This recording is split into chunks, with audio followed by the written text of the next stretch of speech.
আরোগ্যে আজ যে বিষয় নিয়ে কথা বলবো সেই বিষয়টা মনের মধ্যে ঘুরছে হয়তো সারা শীতকাল জুড়ে আমাদের প্রত্যেকের। শীতকাল এটাই ভাবায়, সবসময় একটু আলাদা কিছু ডিমান্ড করে। শীতকালে সবচেয়ে বেশি আমরা চিন্তিত হয়ে পড়ি আমাদের বাড়ির ছোটগুলোকে নিয়ে, শিশুদের নিয়ে। সেই শীতকালে শিশুর যত্নই আজ আমাদের আরোগ্যর মূল বিষয়। এই বিষয়ে কথা বলবো যার সঙ্গে, তিনি আমাদের সঙ্গে এই মুহূর্তে স্টুডিওতে উপস্থিত, ডাক্তার অর্পণ সাহা, কনসালট্যান্ট পেডিয়াট্রিশিয়ান এবং নিওন্যাটোলজিস্ট। সঙ্গে স্টুডিওতে আছি মৌসুমী আর সুস্মিতা। একদমই তাই। আর আমরা আজকের শিশুদের যত্ন নিয়ে শীতে কিভাবে যত্ন নেব সেই বিষয়ে কথা বলবো, যেমনটা এক্ষুনি বলা হলো। কিন্তু শুধু যে আমরা কথা বলবো এমনটা তো নয়, কথা বলবেন আপনিও। বলবেন কিভাবে? বলবেন বিভিন্ন মাধ্যমে। মাধ্যমগুলো হচ্ছে 22488085। এই নাম্বারটা যেমন খোলা আছে, আমাদের হোয়াটসঅ্যাপ নাম্বার 9903059992। এই নাম্বারে আপনি হোয়াটসঅ্যাপ করতে পারেন। আর আমাদের ফেসবুকে লাইভ আপনি দেখতে পাচ্ছেন একদম আমাদের 100.1 FM গোল্ডের পেজ থেকে, এবং তার সাথে সাথে আকাশবাণী কলকাতার যে পেজ রয়েছে, দুটো পেজ থেকে সরাসরি দেখবেন। শুধু নয়, যদি আপনার কোনো প্রশ্ন থাকে শিশুদের শীতের যত্ন নিয়ে, তাহলে আপনি কিন্তু চলে আসবেন কমেন্ট সেকশনে, ওখানে এসে প্রশ্ন করবেন। তবে একটা কথা বলে দিই, আজকের শিশুদের যে কোনো প্রশ্নই যদি আপনি করেন, শিশুদের প্রশ্ন করার সময় বয়সটা উল্লেখ করবেন। একদম এটা কিন্তু খুব জরুরি, কেননা শিশুদের বয়স না একদম বছরে মাসে বাড়ে, ডিপেন্ড একদম একদম ডিপেন্ড করে আলাদা হয়। যে কি উত্তরটা হবে। তাই বয়সটা অবশ্যই উল্লেখ করবেন, যেভাবেই আপনি প্রশ্ন করুন না কেন। শীতের যত্ন কিভাবে নেবেন আপনি আপনার বাড়ির সদ্যজাত বা সেই খুদে মেম্বারটার, সেই প্রশ্ন নিয়ে আমরা রয়েছি আজকে। আর ডক্টর প্রথমেই আমাদের অর্পণ সাহার কাছে। ডাক্তারবাবুকে আমাদের অনুষ্ঠানে স্বাগত। নমস্কার। এখানে ডাকার জন্য আমি খুব খুশি হয়েছি। আর এই বিষয়টা তো আমার খুবই কাছের। ঠিক আছে? ঠিক আর তাই। এই সবচেয়ে বেশি হচ্ছে শুরুতেই যে প্রশ্নটা মনে উকি দিচ্ছে, আমি আরো অনেক প্রশ্ন আছে, কিন্তু শীতকাল মানেই তো স্নান করতে ইচ্ছে করে না, স্নানটা আতঙ্কজনক। শীতকালে শিশুর স্নানের প্রসঙ্গে যদি একটু বলেন শুরুতেই। দেখুন, শীতকালে শিশুর স্নানের করার খুব দরকার এই কারণ স্কিনকে হাইড্রেট করার সবচেয়ে বেস্ট উপায় হচ্ছে জল দিয়ে। হুম? যদি বাচ্চা খুবই ছোট থাকে, যদি ১ মাসের নিচে থাকে, তাহলে আপনি স্পঞ্জ করিয়েই রাখতে পারেন। কিন্তু ১ মাসের উপর বাচ্চাদের কিন্তু প্রপার স্নান করাবেন। প্রপার স্নান মানে হচ্ছে ডিপ বাথ, যেটা হালকা গরম জলেই হতে হবে। প্রয়োজন পড়লে তেল, সাবান, শ্যাম্পু এইগুলো কিন্তু ইউজ করতে হবে। কারণ একটা গুড স্কিন কেয়ারের মধ্যে কিন্তু বাচ্চাদেরকে স্নান এটা কিন্তু অবশ্যই প্রয়োজন পুরো। স্নান তো করলাম, স্নান করিয়ে এসে তো তাকে জামা কাপড় পরাতে হবে। কিন্তু শীত আমরা ভাবি বাচ্চার বোধহয় প্রচন্ড শীত করবে, প্রচুর জামা কাপড় জড়িয়ে দিই। ভিতরে একটা জামা, তারপর আবার একটা জামা, তারপর গরমের পোশাক, মোজা, হাতে হ্যান্ড গ্লাভস, কি না নেই সবকিছু পরিয়ে দিই। সেটা কি শীতের ঠিক? পোশাক সেটা কি ঠিক? না, সবচেয়ে একটা ইন্টারেস্টিং ব্যাপার হচ্ছে বাচ্চাদের নেচার অলরেডি ব্রাউন ফ্যাট দিয়েছে। আপনি যদি খেয়াল করে দেখেন, বাচ্চাদের গা কিন্তু সবসময় একটু গরম গরম ভাব থাকে। যখন বাইরের টেম্পারেচার একটু অল্প ঠান্ডা থাকে, ওই ব্রাউন ফ্যাটটা বার্ন করে হিট জেনারেট করে। আচ্ছা, হ্যাঁ, এটা কত বছর বয়স অবধি? এটা একদম ছোট বয়সে, যত ছোট বাচ্চা তত পর্যন্তই চলে এরকম ভাবে। আচ্ছা, আমরা প্রায় দেখি বা আমরা ওভার ক্লদিং করছে, প্রচুর জামা কাপড় দিয়েছে, বাচ্চা কান্নাকাটি করছে। তো কতটা জামা কাপড় পরা উচিত বা কতটা লেয়ারে জামা কাপড় পরা উচিত, এটা বুঝতে হবে যে বাচ্চা ঠান্ডা লাগছে না গরম লাগছে। আমরা যেমন বলে দিতে পারি আমার ঠান্ডা করছে, বড় বাচ্চা যেমন বলতে পারে যে আমার ঠান্ডা লাগছে, বা ছোট বাচ্চাটা তো বলতে পারে না। তো মাদের সবচেয়ে ভালো উপায় হচ্ছে যে বাচ্চার গলা ভেতর থেকে টাচ করলেন, বাচ্চার পেট বুকটা ভেতর থেকে টাচ করলেন, আর বাচ্চার পেটটা টাচ করলেন। আপনার হাতের টেম্পারেচার সাথে যদি সমান থাকে বা এক থাকে, তার মানে আপনার যে লেয়ারিং বা যতটা জামা কাপড় পরিয়েছেন এটা অ্যাপ্রোপ্রিয়েট। কিন্তু যদি দেখছেন বাচ্চার গা প্রচন্ড গরম হয়ে গেছে বা পেট প্রচন্ড গরম হয়েছে, ঘেমে যাচ্ছে, ঘ্যান ঘ্যান করছে, তার মানে হচ্ছে ওভার ক্লদিং হয়েছে। আর যদি দেখছেন যে বাচ্চার শরীরে গলা, বুক, পেট যদি দেখছেন ঠান্ডা আছে, তার মানে কি আপনার আন্ডার ক্লোদিং হয়েছে। এবার ক্লোদিং এর একটা ব্যাপার আছে, হ্যাঁ, একদম ভেতরের যে লেয়ারটা আছে সেটা অলওয়েজ কিন্তু কটন করতে হবে।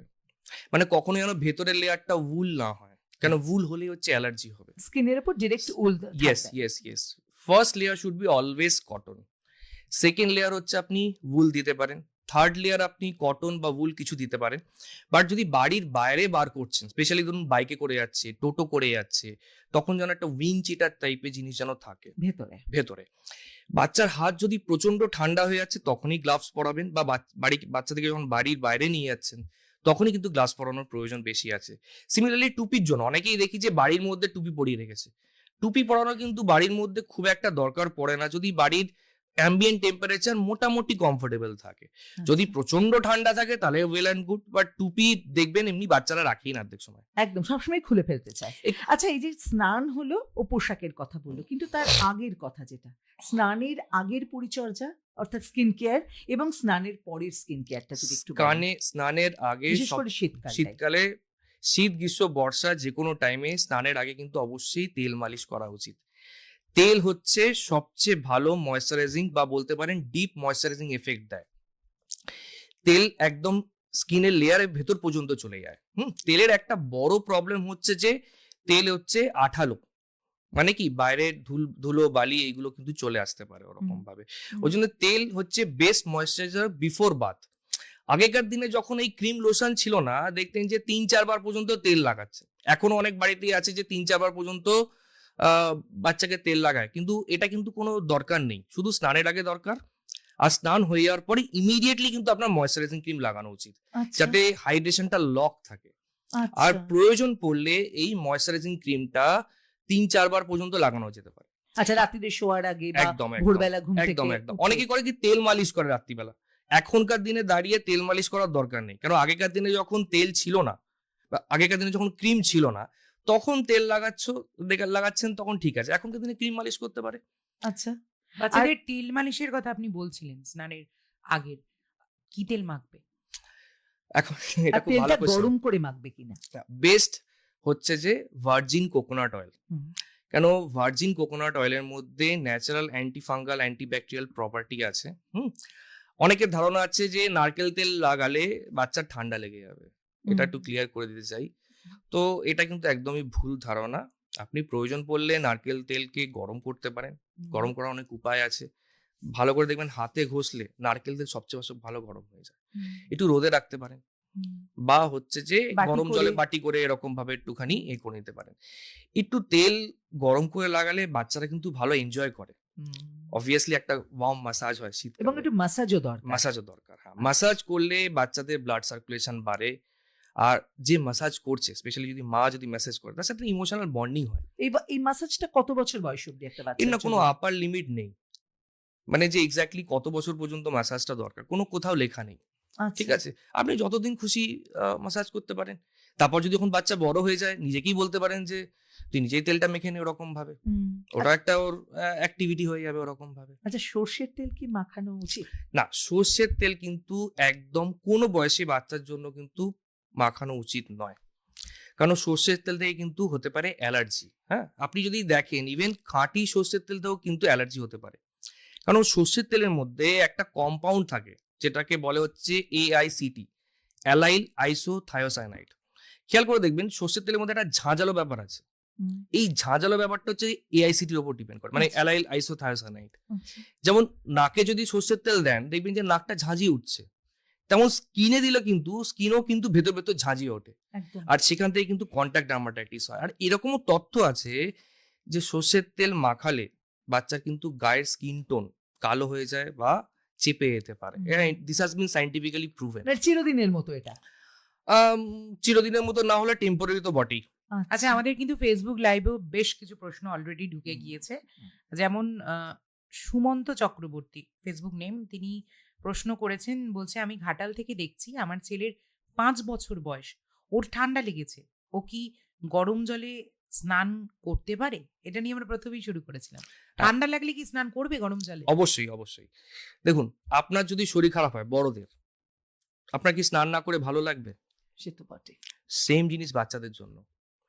প্রতিদিন কিন্তু যদি শরীর খারাপ হয়ে থাকে সে হালকা গরম জলে স্নান করবে।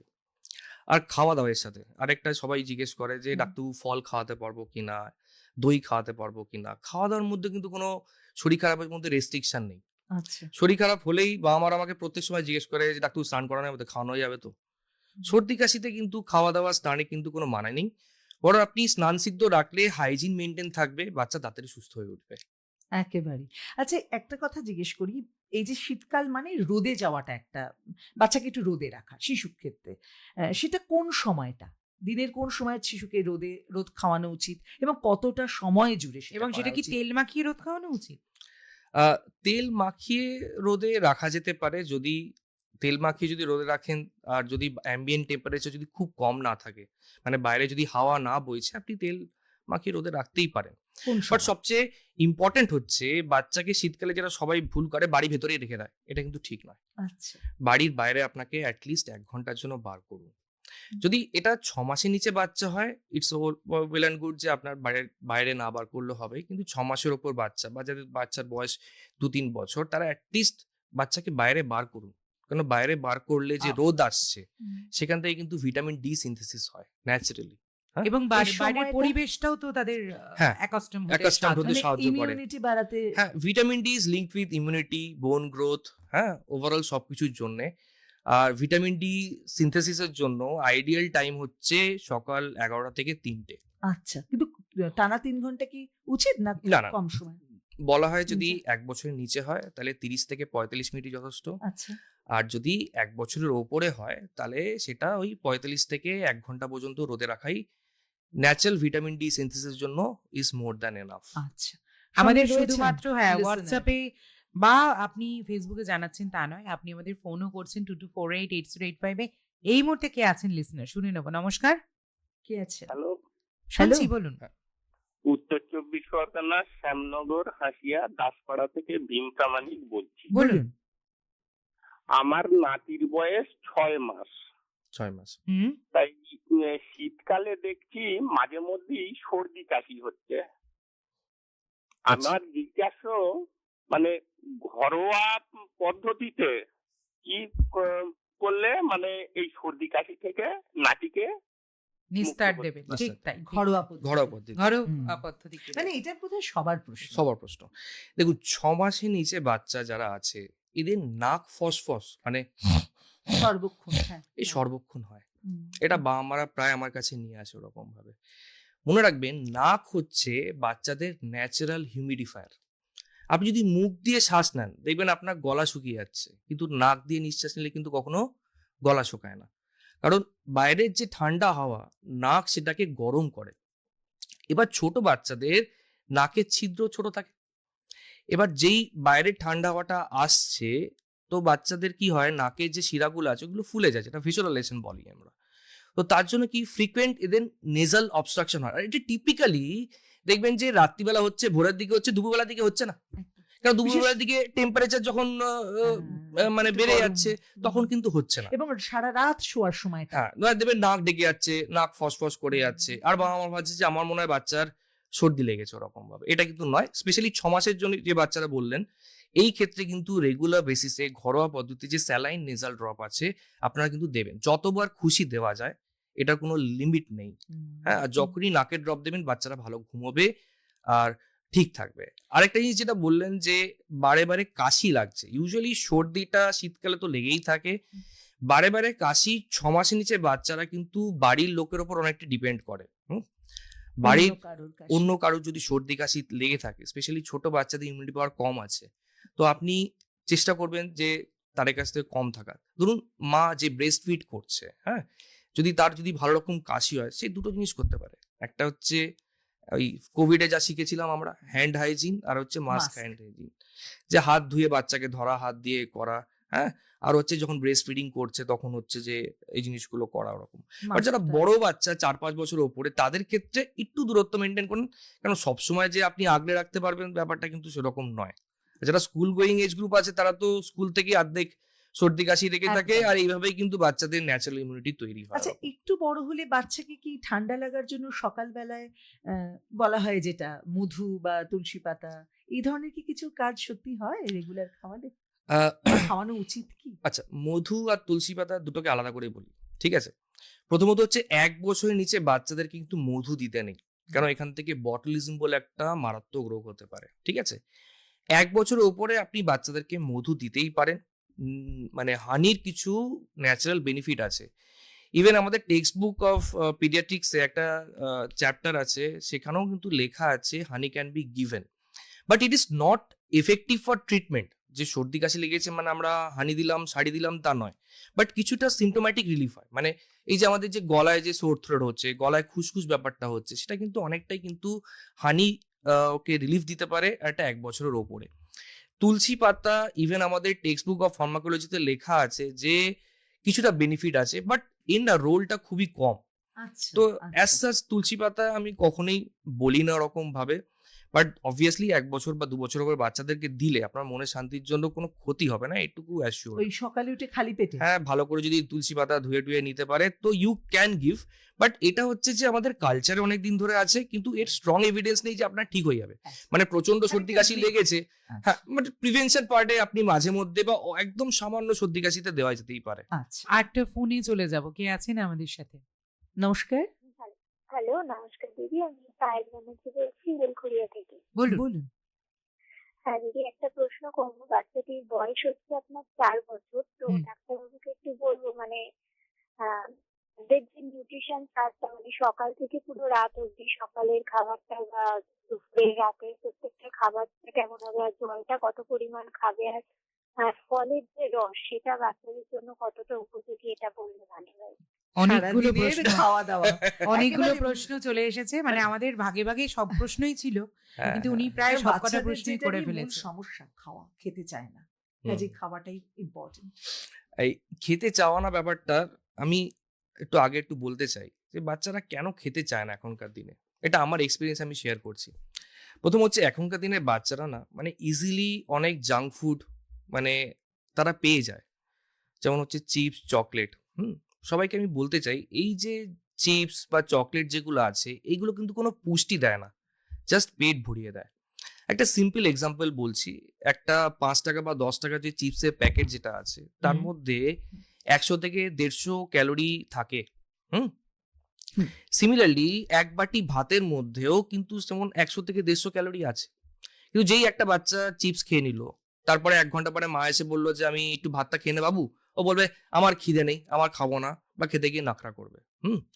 এর পিছনে কারণ কিন্তু এখনকার দিনে এই কিন্তু জাঙ্ক ফুড গুলো।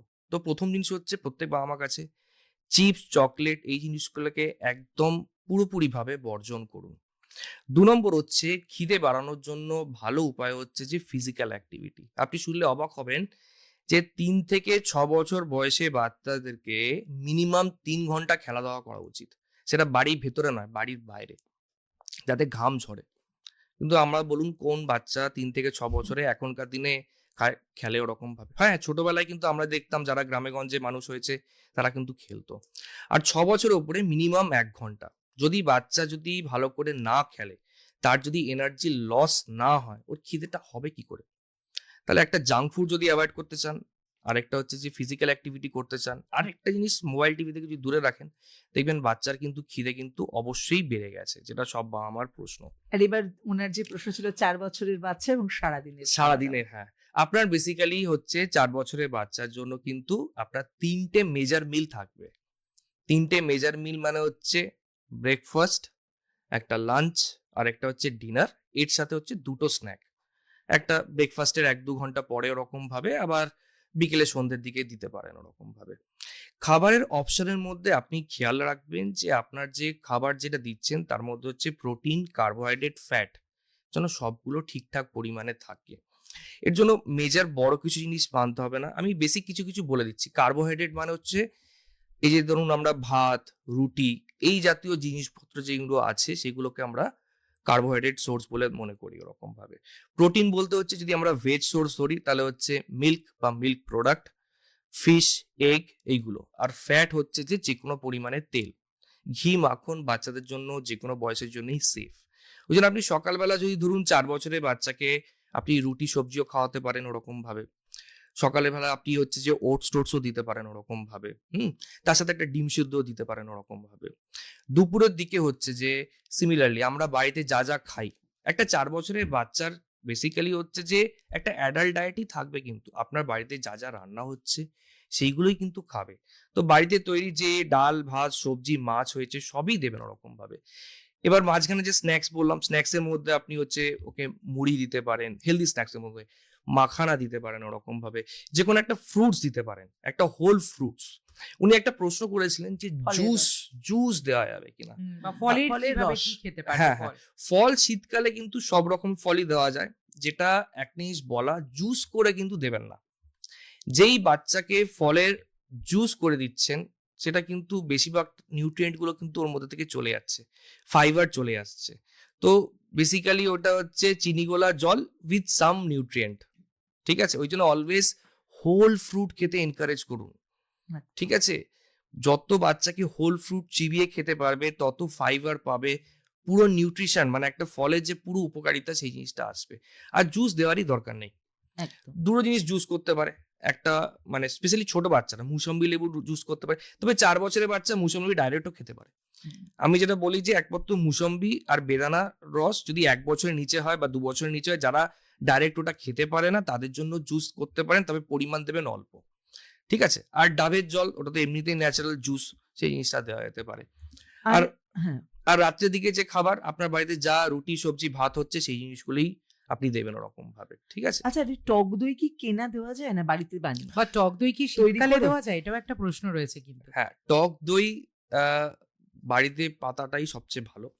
কারণ আপনি জানেন না যে মিষ্টির দোকানে আপনি দেখবেন যে কোনো টক দই মিষ্টি দোকান থেকে কিনে খাবেন, দেখবেন একটু মিষ্টি মিষ্টি লাগছে। তোর মধ্যে এক্স্যাক্টলি কি মিশিয়েছে, কি করেছে আপনার জানা নেই।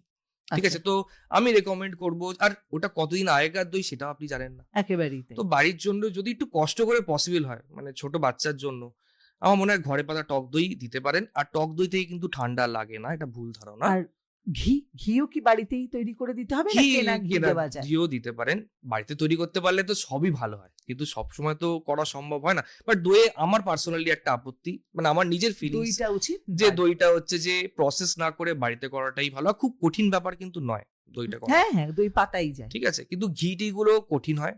এমনি ঘি যে কোনো রেপুটেড ব্র্যান্ডেড ভালো রকম ভাবে আপনি দিতে পারেন বাচ্চাদেরকে, তাতে কোনো অসুবিধা নেই। ফোনে চলে যাবো, কে আছেন আমাদের সাথে? আমি কুণাল চ্যাটার্জি বলছি হাওড়া কোনা থেকে। বলুন। বলুন। তো আমার প্রশ্ন হচ্ছে যে আমার ভাইপোর বয়স হচ্ছে 3 বছর 3 মাস।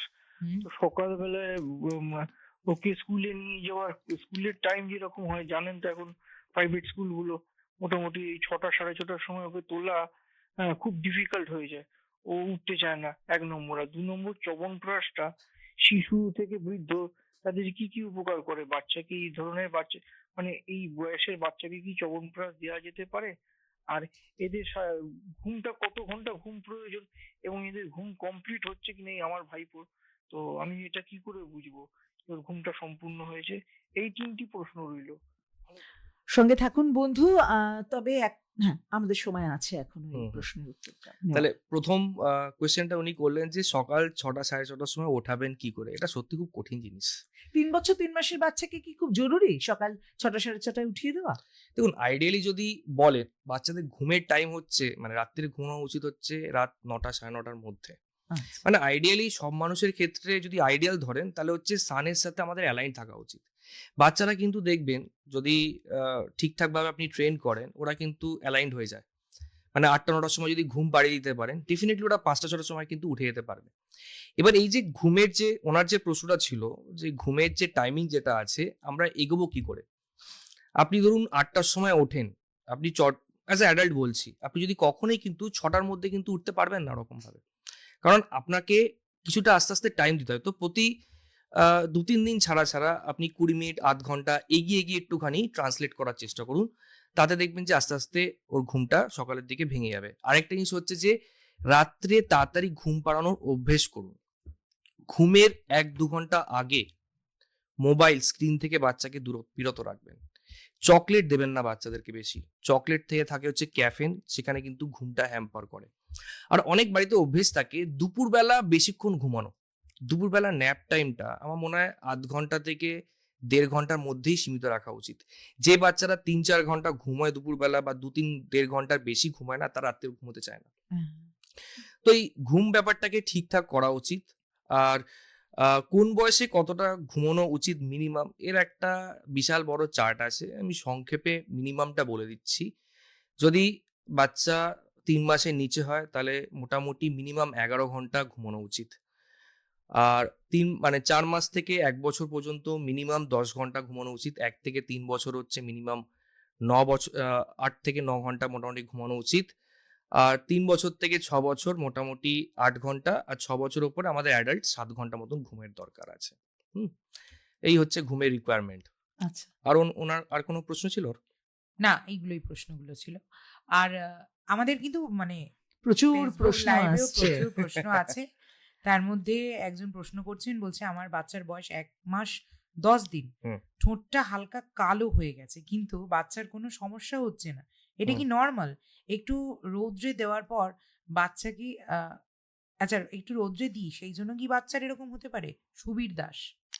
ঠোঁট কালো হওয়াটা এমনি ভয় পাওয়ার কিছু নেই, খালি খেয়াল রাখবেন ঠোঁটটা নীলচে হচ্ছে কিনা।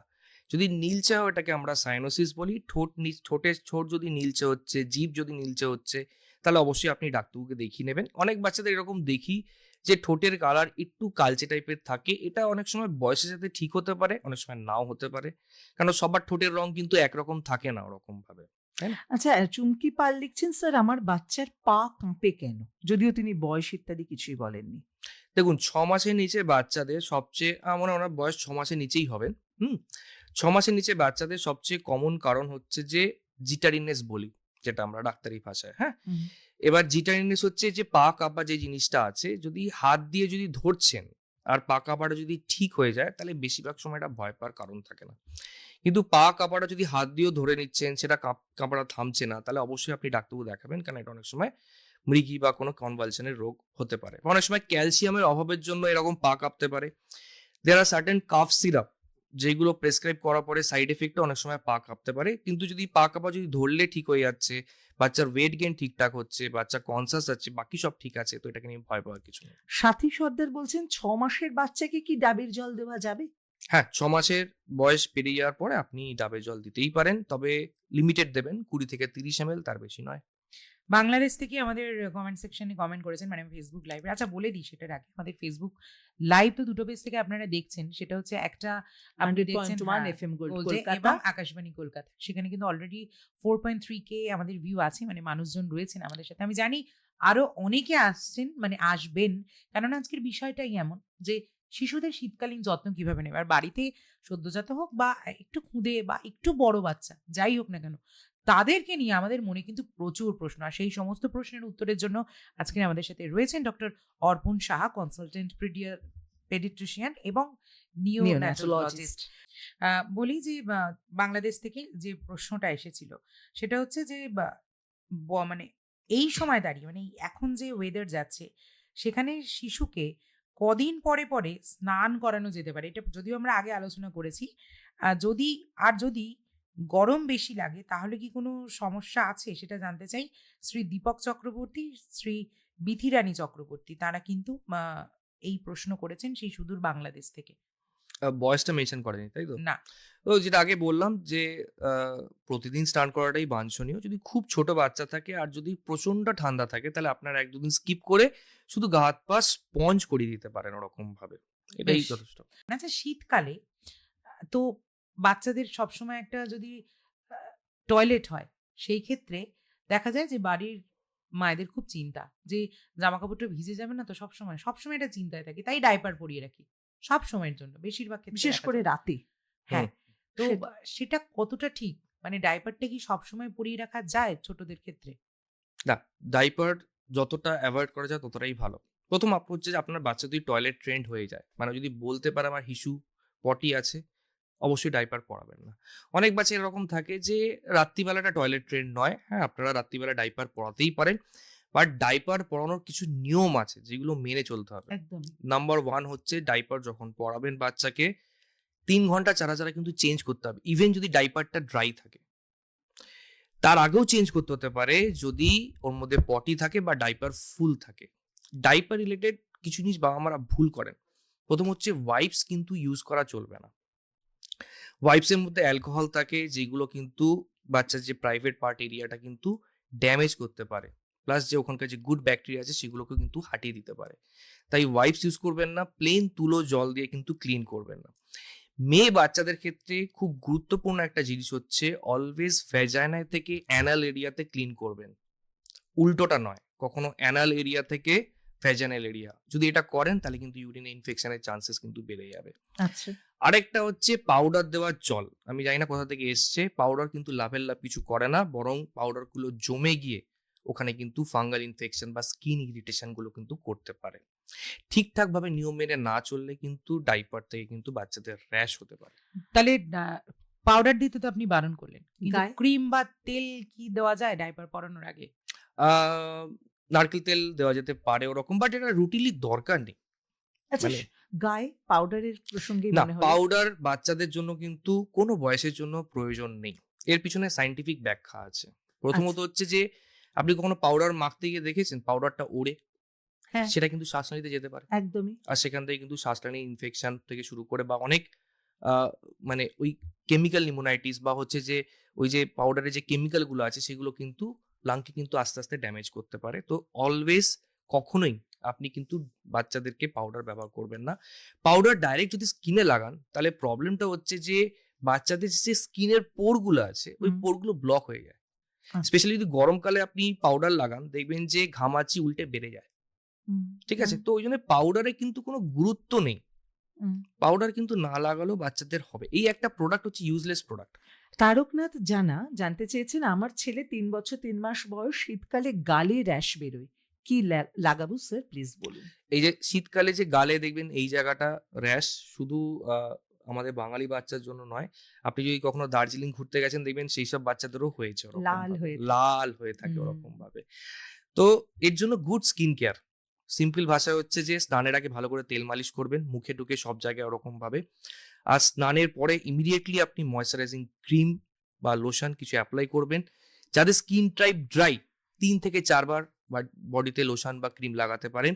আর এর সাথে জল বেশি করে খাওয়াবেন। ফ্রেশ ফ্রুটস অ্যান্ড ভেজিটেবলস কিন্তু অবশ্যই দিতে ভুলবেন না বাচ্চাকে। আচ্ছা, এই যে বললেন আপনি যে ক্রিম বা স্কিনের কেয়ারটা খুব জরুরি, যখন র্যাশটা হচ্ছে সেই সময় কি সেখানে তেল বা ময়শ্চারাইজারটা লাগানো যায়? হ্যাঁ, অবশ্যই লাগানো যেতে পারে, কোনো অসুবিধা নেই। স্কিন ড্রাই কেন হচ্ছে? কারণ ওর মধ্যে জল নেই। জল লক করার উপায় কি কি? স্নানের আগে আমরা মানে হাইড্রেশন মেনটেন করা কি তেল, আর স্নানের পরে হচ্ছে আমরা লোশন। লোশন যখন একটা দিচ্ছি না স্কিনে একটা বেরিয়ার হয়ে যাচ্ছে, মানে একটা হচ্ছে যে লাল জিনিসটা যে হচ্ছে এটা ড্রাইনেসের জন্য হচ্ছে, তাহলে বাইরের যদি একটা লেয়ার যদি থাকে তাহলে ওটা ড্রাইনেসটা হবে না। এটা প্রিভেনশন প্লাস ট্রিটমেন্ট দুটোরই কাজ করে ওরকম ভাবে। আচ্ছা, এস চক্রবর্তী আমাদের ফেসবুক পেজে লিখছেন, 5 মান্থস বেবি গার্ল, এই মৌসুমে ইনফ্লুয়েঞ্জা বা অন্য কোনো বিশেষ টিকা দেওয়া কি জরুরি? যদি ইন্ডিয়ান একাডেমি অফ পিডিয়াট্রিক্স এর রেকমেন্ডেশন দেখেন, ফ্লু টিকা 6 মাসের উপর বাচ্চাদেরকে দেওয়া উচিত। প্রথমবার 2টো ডোজ, মানে 6 মাস, তারপর 7 মাস, তারপর প্রতি বছর বছর। এবার ফ্লু টিকা নেওয়ার আইডিয়াল টাইম হচ্ছে আইদার আপনি প্রি মনসুন মানে বর্ষার আগে নিন, বা হচ্ছে যে প্রি উইন্টার। এবার দেখুন সরকারিভাবে এই ভ্যাকসিনটা দেয় না, তাই আপনার বাচ্চা ডাক্তারের সাথে যোগাযোগ করে কিন্তু আপনারা অবশ্যই এটা নিতে পারেন ওরকম ভাবে। আচ্ছা, প্রচুর বন্ধু আমাদেরকে নানান বিষয় নিয়ে লিখছেন, যেমন লিখছেন পৌশালী রায়চৌধুরী, 4 মান্থসের বেবিকে শ্যাম্পু অ্যান্ড বডি সোপ কতদিন পর পর ইউজ করা যায়?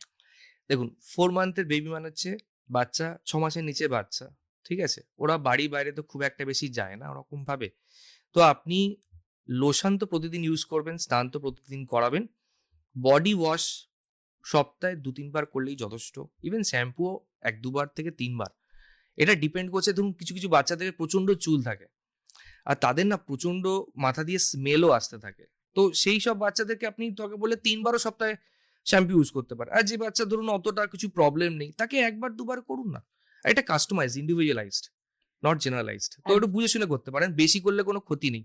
আর শ্যাম্পু করলে যে ঠান্ডা লেগে যাবে এই ধারণা কিন্তু ভুল ধারণা। ঠান্ডা কিন্তু শ্যাম্পু করা বা স্নান করার সাথে কিন্তু কোনো রিলেশন নেই ওরকম। আর এই শীতকালে খুব মাথায় খুশকি হয় বাচ্চাদের, সেটার কি আলাদা করে কোনো ব্যবস্থা নিতে হবে? খুশকি ট্রিটমেন্ট লাগে, বাট আপনি যদি নারকেল তেল ইউজ করেন মানে ভার্জিন কোকোনাট অয়েল ইউজ করেন, নারকেল তেলের মধ্যে কিছু অ্যান্টি ফাঙ্গাল অ্যান্টিব্যাকটেরিয়াল প্রপার্টি থাকে। এই যে দেখতেন আমাদের ছোটবেলায় দাদু ঠাকুমারা কি নারকেল তেল দিয়ে মাথাটা মালিশ করতে বলতো, তো কিছুটা হলো সত্যি ওরকম ভাবে যে হয়তো কিছুটা হচ্ছে প্রিভেনশন আছে। আর যদি খুশকি থাকে আর খুশকি যদি ছড়াতে থাকে, এক্সটেন্সিভ থাকে, বাচ্চা চুল কাচ্ছে, তাহলে তার জন্য কিন্তু অলওয়েজ একটা অ্যান্টি ফাঙ্গাল শ্যাম্পু হোক বা কিছু হোক আপনি ব্যবহার করবেন, অবশ্যই ডাক্তারি পরামর্শ নিয়ে, নিজে থেকে নয়। একজন লিখেছেন অনুজিৎ মিত্র, লিখছেন শিঙি মাছ কি বাচ্চাদের নিয়মিত দেওয়া উচিত? রক্ত হবে বেশি আর কি, হ্যাঁ, প্রচলন রয়েছে আমরা সেই জানি জন্য। তো যে আমি জানি না বাচ্চাদের শিঙি মাছটা কেন এত বাচ্চাদের জন্য পপুলার, শিঙি মানে মাগুর, শিঙি এটা মাগুর। বলা হয়। আমার যেটা মনে হয় ওর যে মাংসটা যে আছে না, খুব লেলেই টাইপের, হুম, হুম। মেবি ওটাই হচ্ছে যে ফ্যাক্টর, যেটা হচ্ছে যে বাচ্চাদের খাওয়ানোর জন্য ইজি হতে পারে। বাট মাছ কিন্তু যে কোনো ধরনের জ্যান্ত মাছ আপনি বাচ্চাদেরকে দিতে পারেন। 6 মাসের পর থেকেই দেওয়া যায়। আমি পার্সোনালি রেকমেন্ড করি যে 7 থেকে 8 মাসের পর থেকেই দিন, যতদিন না নতুন খাবারগুলো অ্যাডজাস্টেড হচ্ছে ওরকম ভাবে। খালি সি ফুড 1-2 বছরের পর থেকেই দেবেন। আচ্ছা, হ্যাঁ, একটা প্রশ্ন ছিল, সেটা হচ্ছে 6 বছরের যারা বাচ্চা, প্রশ্ন এসেছে 6 বছরের বাচ্চা কলা কখন খেতে পারে এবং এছাড়া কি কি ফল খাবে সেটা যদি একটু বলে দেন। চন্দনা দাস বেহালা থেকে ফোন করেছে। ফল সব ধরনেরই খাওয়া যেতে পারে। ফল থেকে অ্যালার্জি বা সর্দি কাশি কিন্তু হয় না, ইভেন কলা থেকেও কিন্তু হয় না ওরকম ভাবে। আমার মনে হয় লোকজনের মধ্যে একটা ধারণা আছে যে ফলটা একটু ঠান্ডা ঠান্ডা, তো ওই ঠান্ডাটা গলায় গেলে হয়তো ঠান্ডা লেগে যাবে, মানে গরম করে খাওয়ার তো উপায় নেই। গরম করে খাওয়ার সেই তো জন্য হয়তো। উপায় নেই ওরকম। ফল কিন্তু যে কোনো সময় বাচ্চাদেরকে দেওয়া যায়, আর যে কোনো টাইমে আপনি দিতে পারেন ওরকম ভাবে। কলা খাওয়ার কোনো বিশেষ সময় রয়েছে? কলা খাওয়া কোনো বিশেষ সময় নেই, কলা থেকেও কোনো ঠান্ডা লাগে না ওরকম ভাবে। একটা জিনিস খুব ইম্পর্টেন্ট, দেখুন যে কোনো ফল বা সিজনাল যে ফল, এর মধ্যে কিন্তু ন্যাচারাল ভিটামিন, অ্যান্টিঅক্সিডেন্ট আছে। মানে নেচার কিন্তু সমস্ত বয়সে, মানে সমস্ত সিজনের জন্য ফ্রুটস কিন্তু দিয়ে দিয়েছে অলরেডি। মানে ন্যাচারাল যে ইমিউনিটিটা আসবে কিন্তু এই ফ্রুটস থেকে। তাই ফল থেকে বাচ্চাকে কিন্তু বিরত রাখবেন না। আহ, একজন বন্ধু লিখেছেন, যদিও শীতকালীন বিষয়টা না, সোনালী দাস লিখছেন বাচ্চা জেদ কমাবো কি করে? মানে এটা বয়স শীত লিখে- গ্রীষ্ম বর্ষা সবসময় বয়স মাদের লিখেছে, বয়স একটা লিখেছে। প্রশ্ন। বয়স লিখেছে কিছু? না, শুধু এইটুকুই। প্রথম হচ্ছে যে বাচ্চাদের রাগ ও জেদ, এই জিনিসটা 1 থেকে 3-4 বছর বয়সে বাচ্চাদের খুবই কমন, আর এটা খুবই নর্মাল। এটাকে আমরা ডাক্তারি ভাষায় টেম্পার ট্যান্ট্রাম বলে থাকি। টেম্পার ট্যান্ট্রাম জিনিসটা কি, যে এই পার্টিকুলার ছোট্ট বয়সে বাচ্চাদের ব্রেন অতটা ডেভেলপ থাকে না, তাই ওরা ইমোশনগুলোকে হ্যান্ডেল করতে পারে না। এই টেম্পার ট্যান্ট্রাম বা রাগ জেদের অনেকগুলো কারণ আছে। কিছু ফিজিক্যাল কারণ আছে, যেমন ধরুন বাচ্চার ঘুম ঠিকঠাক হয়নি, বাচ্চা হচ্ছে খাওয়া দাওয়া খিদে পাচ্ছে, হয়তো কোনো রোগ জ্বালার জন্য কষ্ট পাচ্ছে, তো ওরা কিন্তু রাগ জেদ দেখাবে। অনেক সময় দেখবেন যে ঘ্যান ঘ্যান করছে, মাথা ঠুকছে, পা দাবাচ্ছে, মাটিতে শুয়ে পড়ে লাফালাফি করছে। তো এই জিনিসটা হচ্ছে টেম্পার ট্যান্ট্রাম। এটা এই বয়সে একদম অ্যাবসোলুটলি কিন্তু নর্মাল। এবার কমানোর উপায় আসি। প্রথমে কমানোর উপর আগে বলবো যে কি করবেন না। প্রথমত হচ্ছে যে বকাঝকা মারধর করবেন না, তাতে রাগ জেদ ওই মোমেন্টে কিন্তু বেড়ে যাবে। 4টে উপায় আছে। স্টেপ নাম্বার 1 হচ্ছে, প্রথমে হচ্ছে যে ওকে ডাইভার্ট করার চেষ্টা করুন, ঠিক আছে? ধরুন চল এই পাশে করে একটা বল আছে, ওটা খেলবো, দেখবেন যে ওর ছোট বাচ্চাদের কিন্তু রাগ জেদটা ওখানে চলে যাচ্ছে ওরকম ভাবে। 2 নম্বর হচ্ছে যে অনেক সময় ইগনোরও করতে পারেন। অনেক বাচ্চারা আছে দেখবেন যে অ্যাটেনশন সিকিং এর জন্য হয়তো মাথা ঢুকছে, ঠিক আছে? তো তাকে যদি মাইল্ডলি ইগনোর করেন, দেখবেন যে ওর কিন্তু ওই জিনিসটা কিন্তু নিজে থেকেই ঠিক হয়ে যাচ্ছে, মানে পাত্তা পাওয়ার জন্য যে জিনিসগুলো করা হয়। এবারে চলে যাব আমরা একটা ফোনে, কে আছেন লিসনার দেখে নিই। নমস্কার, কে আছেন আমাদের সাথে? নমস্কার, আমি কুণাল চ্যাটার্জি বলছি। হুম আমার 3টি প্রশ্ন ছিল, হুম। শেষ প্রশ্নের উত্তরটি পাইনি। হুম। প্রথম 2টি প্রশ্নের উত্তর ডাক্তারবাবু আপনারা খুব সুন্দর বলে দিন, শেষের প্রশ্নটা চট করে বলে দিন। চবনপ্রাশ বাচ্চাদের শুনতে থাকুন। আচ্ছা আচ্ছা, বাচ্চাদের যে চবনপ্রাশ ব্যবহার, এর কিন্তু কোনো সায়েন্টিফিক এভিডেন্স কিন্তু নেই। তাই ডাক্তার হিসেবে আমি আপনাকে কখনো রেকমেন্ড করতে পারবো না যে এটা খাইয়ে কিছু লাভ হবে কি হবে না, ঠিক আছে? তো চবনপ্রাশের যে ইনগ্রেডিয়েন্ট গুলো আছে, সেটা যদি আপনি ন্যাচারালি আলাদা করে কালেক্ট করে যদি বাড়িতে বানাতে পারেন, খাওয়াতে পারেন, তাতে ক্ষতি নেই। বাট আমি বলবো যে প্যাকেটে যেগুলো প্রিজারভেটিভ দিয়ে আসছে চবনপ্রাশ, ওগুলো না দেওয়াই বাচ্চার জন্য কিন্তু ভালো। এই মুহূর্তে ফোনে কে Listener আছেন? আছেন কোনো? হুম। নমস্কার, নমস্কার দিদি ভাই, নমস্কার ডাক্তারবাবু। বলুন। বলুন। আমি শেয়ারপুর থেকে অশোক দত্ত বলছি। আমার নাতনির বয়স হচ্ছে 3 বছর। 3 বছর কদিন হলো, 8 দিন না 10 দিন। ও তেল মাখলে, নারকোল তেলও মাখাচ্ছে এখন, ওই র্যাশ বেরোচ্ছে, আর ওই জায়গাগুলো কালো কালো হয়ে যাচ্ছে। ওই জন্য এখন তো তেল মাখানো একদম ছেড়ে দিয়েছে। ওই এমনি গাটা ওই এক্সট্রা দান করিয়ে দেওয়া হয়। তখন কি মাখা খাওয়ালে ভালো হবে। আর একটা জিনিস, ও বেগুন খেতে খুব ভালোবাসে, মানে রুটি খাবে, খাওয়া দাওয়ায় কোনো অসুবিধে নেই। আলু চচ্চড়ি, মানে যেটা সিদ্ধ মতো ওই হলুদ নুন দিয়ে করা হয় ওইটে, আর এই বেগুন ভাজা না হলে ও খাবে না, মানে খাওয়া দাওয়ায় কোনো আর অন্য অসুবিধা নেই। ঠিক আছে, সঙ্গে থাকুন, বলুন। প্রথমত হচ্ছে গায়ে যে স্কিনে অ্যালার্জি বেরোচ্ছে, এটা যে তেল মাখানো থেকে হচ্ছে কিনা সেটা কিন্তু প্রমাণিত করা খুব মুশকিল হয় অনেক সময়। আপনি ভার্জিন কোকোনাট অয়েল ইউজ করতে পারেন, সেটা হচ্ছে সবচেয়ে সেফেস্ট অপশন। ওরকম ভাবে একটা বিষয় একটু খেয়াল রাখবেন, বাচ্চাদের যে ডিটারজেন্ট আপনারা ব্যবহার করছেন সেটা কিন্তু অলওয়েজ যেন বেবি ডিটারজেন্ট হয়, বা যেটা ইজি ডিটারজেন্ট আমরা মার্কেটে পাই সেই জিনিসটা, মানে সফট ডিটারজেন্ট। অনেক সময় এরকম হয় যে শীতকালে কাচাকাচি করার পরে বাচ্চাকে শুয়ে দিলেন বা জামা কাপড় পরালেন, ওই ডিটারজেন্ট একটা যে স্মেল আছে, ওর মধ্যে অনেক হার্শ কেমিক্যাল থাকে, সেইগুলো থেকে কিন্তু অনেক সময় অ্যালার্জি হতে পারে। আচ্ছা, জামা কাপড় কাচার পর কি একটু ডেটলে ডোবানো ইত্যাদি দরকার? এটা কিন্তু কোনো খুব একটা দরকার কিন্তু নেই ওরকম। যেটা সফট ডিটারজেন্ট, যে বাচ্চাদের আলাদা ডিটারজেন্ট পাওয়া যায়, সেটা দিলেই কিন্তু যথেষ্ট। আর কি কারণে এক্স্যাক্টলি স্কিনে র্যাশ হচ্ছে সেটা অনেক সময় বোঝে সম্ভব হয় না, আপনি ডাক্তারকে কনসাল্ট করে নেবেন।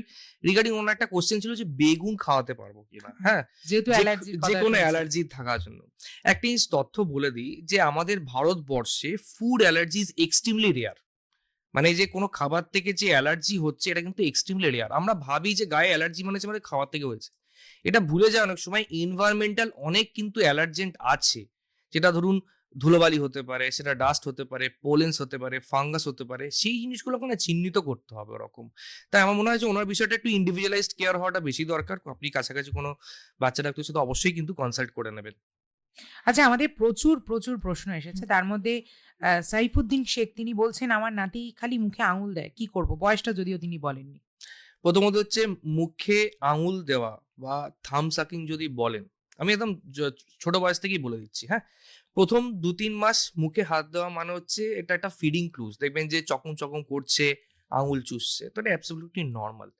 আর 4 মাসের পর থেকে বাচ্চাদের একটা মাউথিং ফেজ হয়। মানে মাউথিং ফেজ মানে ওরা হচ্ছে যে কোনো জিনিস ধরে দেখবেন মুখের মধ্যে দিচ্ছে ওরকম মানে ভাবে, কোনো খেলনা বা যা যা ধরে পাচ্ছে মুখে দেয়। দিচ্ছে, এটা মাউথিং ফেস। হয়তো না ওরা সব ব্যাপার ভাবে স্মেল বা সব জিনিসগুলোকে এক্সপ্লোর করার চেষ্টা করে। তো এই মাউথিং ফেস, মোটামুটি মুখে হাত দেওয়া 2 বছর পর্যন্ত অ্যাবসলিউটলি নর্মাল। ঠিক আছে, 2 বছরের পর থেকে কিন্তু যদি মুখে হাত দিচ্ছে বা আঙুল চুষছে, তাহলে কিন্তু একটু চিন্তার কারণ অনেক সময় হলেও হতে পারে ওরকম ভাবে। দুটো জিনিস আঙুল চুষার ক্ষেত্রে হচ্ছে যে বলা আছে যে আপ টু 4 ইয়ার্স পর্যন্ত হচ্ছে night time sucking is normal. আচ্ছা, মানে রাত্রিবেলা অনেক বাচ্চা দেখবেন আঙুল চুষছে চুষছে ঘুমোচ্ছে ওরকম, এটা 4 বছর পর্যন্ত নর্মাল। আর ডে টাইম 2 বছর পর্যন্ত নর্মাল ওরকম ভাবে। এই থাম সাকিং এর একটা বড় জিনিস হচ্ছে কোন একটা ইমোশনাল স্ট্রেস থেকে কিন্তু অনেক সময় হয়ে থাকতে পারে ওরকম ভাবে, হ্যাঁ। তো এই যে যাদের নাইট টাইম থাম সাকিং আছে, এদেরকে বলি যে আপনারা বাচ্চাকে গল্পের বই পড়ান রাত্রিবেলা শোয়ার সময়, কেন ওরা একটা কিছু সুদিং এফেক্ট চায় ওরকম ভাবে। আচ্ছা। যদি এর পরেও যদি থাম সাকিং ঠিক না হয়, তো অনেক কিছু উপায় আছে ওরকম ভাবে। যেমন হচ্ছে আঙুলের মধ্যে হচ্ছে যে কিছু তেতো সাবস্টেন্স লাগানো যেতে পারে। দেয়ার আর সার্টেন ডিভাইস যেগুলো আঙুলের মধ্যে লাগানো যায়। কেন থাম সাকিং করতে করতে যেটা প্রবলেম হয়, বাচ্চাদের দাঁত এবড়ো খেবড়ো হয়ে যেতে পারে, অনেক সময় হাতের মধ্যে না দাগ বা ব্লিস্টার পর্যন্ত হতে পারে ওরকম ভাবে। আচ্ছা, আচ্ছা। বাচ্চাদের ব্রেস্ট ফিডিং কত বছর বয়স অবধি সত্যি করানো যায়? কারণ বলা হয় যে মায়ের দুধ যত খাবে ইমিউনিটি পাওয়ার তত বাড়বে। এটাও কি সত্যি? অবভিয়াসলি মায়ের দুধের বিকল্প কিছু হয় না। 6 মাস পর্যন্ত এক্সক্লুসিভলি ব্রেস্ট ফিড করা উচিত। মানে এর মাঝখানে কিন্তু জল টল কিচ্ছু নয় কিন্তু। 6 মাসের পরেও ব্রেস্ট ফিডিং কন্টিনিউ করতে হবে আপ টু 2 ইয়ার্স। আচ্ছা, ঠিক আছে, 2 বছর পর্যন্ত ব্রেস্ট ফিডিং ইজ এনাফ। 2 বছরের পরে আস্তে আস্তে এটা ছাড়ানো উচিত ওরকম ভাবে। আচ্ছা, আমাদের একজন হোয়াটসঅ্যাপ করেছেন বন্ধু সুপ্রিয়া পোদ্দার, লিখছেন সন্তানের বয়স 13 বছর, কোষ্ঠকাঠিন্য সমস্যা আছে, বাইরের খাবার খায় না, কি করব? এটার সাথে একটু আমি প্রশ্ন জুড়ে দিই। বাচ্চাদের মানে সদ্যজাত বাচ্চা বা যারা ছোট, মানে সেইভাবে বলতে পারে না যে তার হিসু বা পটির কথা, তো বাচ্চাদের ক্ষেত্রে পটিটা কতদিন না হওয়াটা মানে স্বাভাবিক?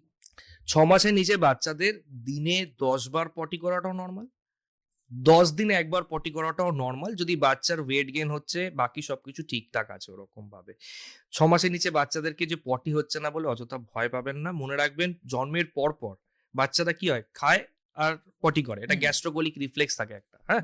যত বাচ্চা বড় হয় আস্তে আস্তে হজম শক্তি ও ডেভেলপ করে যায়, তো পুরো দুধটাই ওরা হজম করে দিতে পারে, পুরোটাই হিসু দিয়ে বার করে দিতে পারে, দেখবেন এক তাল তাল হিসু করছে, স্পেশালি 6 মাসের নিচে বাচ্চাদের ওরকম ভাবে। হ্যাঁ, এবার 6 মাসের পর থেকে যখন বাইরের ফুড শুরু হয়ে যায় তখন একটু 2-3 বার স্টুল হতে পারে, নতুন ফুড অ্যাডজাস্ট করতে টাইম লাগতে পারে, তারপর আস্তে আস্তে আপনার হচ্ছে যে নর্মাল স্টুল ফর্মেশনে চলে আসে। আর এই কোষ্ঠকাঠিন্য কোষ্ঠকাঠিন্য, হ্যাঁ কোষ্ঠকাঠিন্য টিপিক্যালি হচ্ছে 2 বছরের পর থেকেই বাচ্চাদেরকে দেখা যায় ওরকম ভাবে। প্রথমত হচ্ছে যে সবাই ভাবে যে শক্ত পটি মানে হচ্ছে কোষ্ঠকাঠিন্য বা কনস্টিপেশন। এটা কিন্তু ভুল ধারণা ওরকম ভাবে। কনস্টিপেশন আমরা কখন বলি, এর জন্য একটা ক্রাইটেরিয়া আছে, যেটা রোম-4 ক্রাইটেরিয়া। খুব সিম্পল ভাবে বলছি, প্রথমত হচ্ছে যে সপ্তাহে যদি 2 বারের কম পটি করছে, পটি করতে গিয়ে ব্লিডিং আসছে, পটি প্রচন্ড মোটা পরিমাণে হচ্ছে, বা কোনো রিটেনশন বিহেভিয়ার, মানে পটি করতে যাব না, মানে একদম বাড়ি কোণের মধ্যে পটি করবো না ওরকম, মানে ভয় পাচ্ছে, তাহলেই কিন্তু ট্রিটমেন্ট দিতে লাগে ওরকম। বাদ বাকি যে শক্ত পটি যেগুলো আছে এইগুলো কিন্তু ডায়েট বা বিহেভিয়ার দিয়ে ঠিক করা যায়। আচ্ছা, তো কি কি জিনিস, প্রথম হচ্ছে যে হাইড্রেশন ঠিকঠাক, বেশি করে জল খেতে হবে ওরকম ভাবে। জল যদি কম খায় তাহলে শরীর কি করে, যে আমাদের যে পটি থেকে জলটা চুষে নেয় ওরকম ভাবে। তো জল এজ ওয়াইজ অ্যাপ্রোপ্রিয়েটলি যদি খাওয়া হয় বা একটু বেশি করে যদি আপনি বাড়ান, অনেক সময় কিন্তু কনস্টিপেশন কারেক্ট হতে পারে। আর কনস্টিপেশন ট্রিটমেন্টে না 3টে জিনিস আছে, 3টে একসাথে হতে হবে। একটা হচ্ছে যেমন জল খাওয়া, 2 নম্বর হচ্ছে ডায়েট ঠিক করা। ডায়েট মানে হচ্ছে যে প্রথমত হচ্ছে যে কোনো ফর্ম অফ জাঙ্ক ফুড দেবেন না, এক্সেস কাউ মিল্ক দেবেন না। জাঙ্ক ফুডের মধ্যে কিন্তু chips, chocolate, cake, biscuit, pastry এইগুলো কিন্তু পড়ে কিন্তু ওরকম ভাবে। ফাইবার রিচ ডায়েট দেবেন। ফাইবার রিচ মানে হচ্ছে শাক সবজি, এগুলোকে বেশি করে এনকারেজ করবেন, তাহলেই কিন্তু কনস্টিপেশন থেকে রিলিভ হবে। আর 3 নম্বর সবচেয়ে ইম্পর্টেন্ট হচ্ছে টয়লেট ট্রেনিং। টয়লেট ট্রেনিং যদি না করা হয়, 2 বছরের পর থেকে বাচ্চাদেরকে টয়লেট ট্রেনিং করা উচিত। খুব সিম্পল জিনিস, প্রতিদিন সকালবেলা ঘুম থেকে উঠে জলখাবার খাওয়ার পরে হোক কিংবা না হোক, ওকে 15 থেকে 20 মিনিট বা 10 থেকে 15 মিনিট ওকে পটিতে বসাবেন। কি হয়, আমরা সারাদিন যখন না খেয়ে থাকি, যখনই সকালে খাবারটা খাই, আমাদের পেটে যখন খাবার পড়ে, এটা গ্যাস্ট্রোকোলিক রিফ্লেক্স, মানে একদম। পেটে খাবার পড়লে যে কোলন, যেখানে পটিটা স্টোর হচ্ছে, সেখানে একটা স্টিমুলাস যায়। আর এই জিনিসটা আপনি যদি বেনিফিটটাকে টাইম নিতে পারেন, দেখবেন যে আপনার কোষ্ঠকাঠিন্য অনেকটা ঠিক হয়েছে। তো 3টে জিনিস, তাহলে জল বেশি করা, শাকসবজি খাওয়া আর টয়লেট ট্রেনিং, এই 3টে কিন্তু ন্যাচারালি ঠিক হয়ে যায়। হ্যাঁ, এর সাথে যদি ওই 4টে জিনিস যেটা বললাম যদি থাকে, তাহলে অবশ্যই আপনাকে মেডিকেল ম্যানেজমেন্ট বা ওষুধ খেতে হবে, তার জন্য ডাক্তার দেখাতে হবে। আর ইউজুয়ালি আমরা 3 মাসের বেশি কিন্তু ট্রিটমেন্ট দিই। তারপরে যদি ফেলিওর হয়, আমাদের অবশ্যই কিছু কিছু জিনিস দেখতে হয়, যেমন হচ্ছে থাইরয়েডের সমস্যা আছে কিনা, ক্যালসিয়ামের কোনো সমস্যা আছে কিনা। তো ওই বিষয়গুলো কিন্তু আপনাকে স্পেশালিস্টের কাছেই যেতে হবে। সঙ্গে রয়েছেন একজন লিসনার, কথা বলবো। না, এই মুহূর্তে নেই। চলে গেল। তবে আমাদের ফেসবুক পেজে কিন্তু প্রচুর প্রশ্ন রয়েছে, প্রচুর প্রশ্ন আচ্ছা, রয়েছে, কিন্তু একটা বলি পটির প্রসঙ্গে, যেহেতু হুম, আপনি হুম, বললেন টয়লেট ট্রেনিং, বলছেন আমার বোনের ছেলের বয়স 1.5 মাস, হুম। ও রোজ পটি করে না, 6-7 দিন পর পর করে, এক্ষেত্রে কি করা উচিত? পরমা ঘোষ রায়। এটা অলরেডি আমি ডিসকাস করে নিচ্ছি, তাও একদম। আমি আরেকবার বলছি, 6 মাসের নিচে বাচ্চাদের দিনে 10 বার পটি করাটাও নর্মাল, 10 দিনে একবার পটি করাটাও নর্মাল। কিছু জায়গায় লেখা আছে 12 দিন ছাড়া ছাড়াও পটি করতে পারে। এই যে আপনি বললেন 1.5 মাসের বাচ্চার যে পটিটা 7-8 দিন ছাড়া ছাড়া করছে, আমি একটুখানি সাইন্টিফিক্যালি বোঝাই। প্রথম কি হয়, বাচ্চাদের প্রথম 2-3 সপ্তাহ যতবারই খায় ততবারই পটি করে, কিন্তু যত বাচ্চাদের হজম শক্তি বাড়ে, দেখবেন যে ওরা যে দুধটা যে খাচ্ছে পুরোটাই ও হজম করে নিচ্ছে। আপনি খেয়াল করে দেখবেন 7-8 দিন ছাড়া ছাড়া পটি করছে মানে প্রচন্ড পরিমাণে কিন্তু হিসু করছে, এক তাল তাল হিসু করছে, মানে যা খাচ্ছে বেশিরভাগটাই কিন্তু হিসু দিয়ে বার করে দিচ্ছে। তাহলে কখন এটা চিন্তার কারণ, যদি দেখছেন বাচ্চার পেট ফুলে যাচ্ছে, বাচ্চার ওয়েট গেইন হচ্ছে না, খাওয়া দাওয়ার চাহিদা নেই, এই জিনিসগুলো যদি না থাকে, আপনি 10 দিন ছাড়া ছাড়াও কিন্তু পটি করাটা নর্মাল। আচ্ছা, বাচ্চাদের জেদ নিয়ে কথা হচ্ছিল আমাদের, তো সেইটা বলতে বলতে আমরা অন্য প্রসঙ্গে চলে গিয়েছিলাম, যে বাচ্চাদের এই যে জেদ, সেটাকে কিভাবে কন্ট্রোলে আনবো? ওই যে টেম্পার ট্যান্ট্রাম বললাম, 1 থেকে 4 বছর বয়সে বাচ্চাদের যে জেদা হয়, যেরকম মাথা ঢোকা বা হচ্ছে যে পা দাপানো, ঠিক আছে, কথায় কথায় হচ্ছে ঘ্যান ঘ্যান করে ওঠা, এই জিনিসগুলো এই বয়সের জন্য 4টে মেথড আমি বলি। প্রথম হচ্ছে ছোট বাচ্চাদেরকে ফার্স্ট হচ্ছে ডাইভার্ট করুন। বলুন যে আচ্ছা তোমার খেলাটা কি আছে দেখি তো একটুখানি, বা অনেক সময় অপশন দিই, তুমি লাল বলটা নেবে না নীল বলটা নেবে না, ওরকম ভাবে। তো তাতে কি হয়, বাচ্চারা অনেক সময় ডাইভার্টেড হয়ে যায়, স্পেশালি ছোট বাচ্চাদের। 2 নম্বর হচ্ছে যে অনেক সময় যারা অ্যাটেনশন সিকিং বিহেভিয়ার করে, মানে দেখবেন যে মাথা ঢুকছে যে আপনি ওর পাশে যাবেন, তো কিছু সময় ইগনোর করা ভালো। ইগনোর করলেও দেখবেন যে বাচ্চারা হচ্ছে কিন্তু অনেক সময় এই টেম্পার ট্যান্ট্রাম এই জিনিসটা কিন্তু ঠিক হতে পারে। 3 নম্বর হচ্ছে যে যখন এরকম টেম্পার ট্যান্ট্রাম থ্রো করছে, ওকে অনেক সময় দেখুন কোনো কাজ হচ্ছে না, ওকে এনভায়রনমেন্ট চেঞ্জ করে দিন। ধরুন রান্নাঘরে হচ্ছে টেম্পার ট্যান্ট্রাম থ্রো করছে, রাগ যেতে দেখাচ্ছে, ওকে অন্য ঘরে নিয়ে যান। আর লাস্টলি সবচেয়ে ইম্পর্ট্যান্ট হচ্ছে যে যখন বাচ্চা কান্নাকাটি করছে ওকে একটু বাবা বাছা করতে ভুলবেন না, ওকে গলায় জড়িয়ে ধরুন, আদর করুন, এই জিনিসগুলো দেখুন ওরকম ভাবে। আর সবসময় যে জেদ করলে ওই পার্টিকুলার জিনিসটা যে দিয়ে দিতে হবে এটাও কিন্তু ঠিক নয় ওরকম ভাবে, কারণ তাহলে ও বুঝে যাবে যে আমি জেদ করলেই এটা সবসময় পাবো। ঠিক আছে, তাকে আস্তে আস্তে বা কিছু অন্য জিনিস ডাইভার্ট করে ঘুরিয়ে ফিরিয়ে হয়তো দিন, আমি বললাম দেবো আমি তোমাকে এই জিনিসটা, বাট এখন তো ওটা নেই, আমরা 4 দিন পরে দেবো ওরকম ভাবে। ঠিক আছে, আজকে চলো একটুখানি স্নান টান করে নাও, তারপর আমরা একটুখানি বাইরে খেলতে যাবো। তো এইভাবে একটুখানি জেদ রাগকে কন্ট্রোল করা যায়। এবার এই জেদ রাগ অনেক সময় এই ট্যান্ট্রাম বড় বাচ্চাদেরও হয়, মানে 6 বছর 7 বছর 8 বছরের বাচ্চাদেরও থাকে, তাদেরকেও তাদের মতন ভাবে কিন্তু একটুখানি বুঝিয়ে বাজিয়ে আপনাকে কিন্তু ম্যানেজ করতে হবে। আর সবসময় জেদ করছে মানে এটা দিয়ে দেওয়াই কিন্তু উচিত নয় বাচ্চাদেরকে। আপনি দেবেন, ওকে ডিলে করে দেবেন। এই যে বলে না অনেক মহিলাদের হচ্ছে শপিং ডিসঅর্ডার থাকে, মানে যা দেখি তাই কিনতে ইচ্ছা করে। একটা ফান্ডা আছে যে আপনি কিছু অনলাইনে কিছু পারচেস করতে যাচ্ছেন, আপনি ওই কার্টের মধ্যে 7 দিন দেখুন, রাখুন। তো 7 দিন দেখেন যে আপনার ওটা সত্যি কি দরকার আছে কি দরকার নেই, আপনি 7 দিন পরে রিয়েলাইজ করবে এটা আমার দরকারই নেই ওরকম। তেমন বাচ্চাকেও যখন রাগ যে দেখাচ্ছে ওকে একটু ডিলে করে দিন, যে ঠিক আছে তোমার এই পেনটা চাই বা তোমার এই খেলার চাই, আমরা দেবো, আমরা কালকে বাবা আসুক, বাবা অফিস থেকে আসবে, কালকে রাত্রে ঘুরতে যখন যাবো তখন আমরা তোমাকে কিনে দেবো, এখন তো দিতে পারছি না, এখন তো আমার কাছে পয়সা নেই, ওরকম ভাবে কিছু একটা করে অজুহাত দিয়ে দিন ওরকম ভাবে। দেখবেন যে ঠিক বাচ্চারা কিন্তু ওই পরের দিনকে ভুলেই যাবে যেটা দরকার ছিল ওর। ফোনে কে আছেন লিসনার আমাদের সাথে? নমস্কার। নমস্কার, বলুন। নমস্কার। আমতলাতে নিখিল ঘোষ বলছি। বলুন বলুন। হ্যাঁ, বলছি যে আমার নাতি 2 বছর 2 মাস বয়স, হুম মাঝে মাঝে এই সর্দি হয়। হুম। তা ডাক্তারবাবু দেখে বলেছেন এটা অ্যালার্জি, এলোপ্যাথিতে। এটা অ্যালোপ্যাথিতে ভালো হয় না সর্দিটা? শুনতে থাকুন। ধন্যবাদ। এই প্রসঙ্গে একটু বলি যে বাচ্চাদের ক্ষেত্রে শীতকাল হলেই বা বর্ষাকাল বা যে কোনো সময় একটু ওয়েদার ঠান্ডা হলেই যদি ঠান্ডা লাগে সেক্ষেত্রে বলা হয় অ্যালার্জি, তা থেকে ঠান্ডা লাগছে। আর একটা প্রশ্ন, শীতকাল ঠান্ডা লাগা সেখান থেকে অ্যাসমার এই বিষয়টা যদি একটু বলেন। এটা একটা মারাত্মক জায়গা নেয় তো, এবং Very good. তখন হয়তো দেখা যায় ইমার্জেন্সিতে নিয়ে যেতে হচ্ছে বা ভীষণ একটা দৌড়াদৌড়ি পড়ে যায়, সবটা মিলিয়ে। প্রথমত হচ্ছে বারে বারে সর্দি কাশি লাগা একটা একটা অ্যালার্জির লক্ষণ হতে পারে, এটা সত্যি ঠিকই ঘটনা। তার আগে বুঝতে হবে একটা নর্মাল বাচ্চার বছরে কতবার সর্দি কাশি লাগতে পারে। মোটামুটি ধরুন 4 থেকে 6 বার সর্দি কাশি আরামসেই লাগতে পারে। তার মানে কি 2-3 মাসে একবার সর্দি কাশি লাগা কিন্তু ভয়ের কিছু নয়, এটা অ্যাবসলিউটলি নর্মাল। স্পেশালি যারা স্কুল গোয়িং এজ তারা দেখবেন যে কিছুদিন ছাড়া ছাড়াই এরকম ভুগছে, বাট 6 থেকে 8 বারের বেশি কিন্তু হওয়া উচিত নয়। এবার অ্যালার্জি আমরা বুঝি কি করে? অ্যালার্জি সাধারণত 3 ধরনের হয়। একটা হচ্ছে নাকের অ্যালার্জি, যেটাকে আমরা বলি অ্যালার্জিক রাইনাইটিস। একটা হচ্ছে গলার অ্যালার্জি, যেটাকে হচ্ছে অ্যালার্জিক ফ্যারেঞ্জাইটিস। আর লাংসে অ্যালার্জি, সেটাকে আমরা বলি অ্যাস্থমা। ঠিক আছে? তো নাকের যে অ্যালার্জি, অ্যালার্জিক রাইনাইটিসের লক্ষণ হচ্ছে কাঁচা জল পড়বে, বারে বারে হাঁচি দেবে, বাচ্চার নাক ফসফস করবে, নাক ঘষবে ওরকম ভাবে।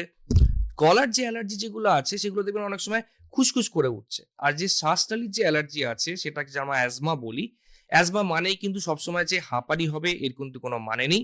অনেক সময় ড্রাই কাফ হতে পারে, আর সেই ড্রাই কাফটা রাত্রের দিকে হবে বা সকালের দিকে হতে পারে। ঠিক আছে? বা অনেক সময় ভিজ হতে পারে, মানে সাই সাই আওয়াজ, এটা কিন্তু প্রায়ই দেখা যায় বাচ্চাদের। হ্যাঁ হ্যাঁ। আর জ্বর ছাড়া সর্দি কাশি বারে বারে হচ্ছে মানে it's more in favour of হচ্ছে allergy. Dry cough is more favour of allergy. মানে দেখবেন ড্রাই কাফ মানে থুতুর মতন কিছু বেরোচ্ছে, কিন্তু কাশি টাইপের কিছু হচ্ছে না ওরকম ভাবে। আর পার্টিকুলারলি একটা টাইমের পরে, ধরুন শীত ঠান্ডার সময় হলো বা এসি মল থেকে ঘুরে আসলো, ধুলোবালি ঘাঁটলো, তারপরে হয়ে গেল। তো this are in more favour of allergy. আর প্রথমত হচ্ছে অ্যালার্জি কিন্তু ইটস পিওরলি ট্রিটেবল। ঠিক আছে? আর এটা মানে আয়ুর্বেদিক নয়, অ্যালোপ্যাথিক তো ট্রিটমেন্ট আছে। নাকে যে অ্যালার্জি আছে আমরা সেখানে কিছু নেজাল স্প্রে দিয়ে থাকি। যেটা শ্বাসনালীর যে অ্যালার্জি আছে সেখানে কিছু মেডিকেশন দিতে পারি, বা অনেক সময় আমাদের ট্রিটমেন্ট চয়েস হচ্ছে ইনহেলার। এবার এখানে একটা প্রিভেনশনের জিনিস বলবো, যেটা আমার মনে হয় যে সব লিসেনারদের জানা উচিত। এই যে অ্যালার্জি কেন হয়, ধরুন আপনি পিচ রাস্তা হচ্ছে, আপনার ধোঁয়া আসছে, সেই ধোঁয়াতে নর্মাল মানুষও কিন্তু কাশবে, কিন্তু যাদের অ্যাজমা বা অ্যালার্জির সমস্যা আছে তারা কিন্তু একটা ধূপকাঠির ধোঁয়াতেও কিন্তু সেম জিনিসটা হতে পারে। মানে কি, ও ওই পার্টিকুলার জিনিসটা প্রচন্ড সাসেপ্টেবল ওরকম। কমন যে অ্যালার্জেন যেগুলো আছে, যেগুলোকে অ্যাভয়েড করলে অনেক জিনিস ঠিক হয়ে যেতে পারে। প্রথমত হচ্ছে যে 5-6টা জিনিস আমি বলবো, সেটা মন দিয়ে শুনুন। প্রথম হচ্ছে যে বেডশিট যেটা আছে 2-3 দিন ছাড়া ছাড়া অবশ্যই কিন্তু কাচবেন, কারণ বেডশিটের মধ্যে ডাস্ট মাইট থাকে। ডাস্ট মাইট জিনিসটা কি? ওটা একটা ধরনের পোকা, যেটা চোখে দেখা যায় না, আর ওটা হচ্ছে যে আমাদের মরা চামড়াকে খেয়ে কিন্তু বাঁচে। তো ওই ডাস্ট মাইট থেকে কিন্তু কমনলি অ্যালার্জেন্ট হয়।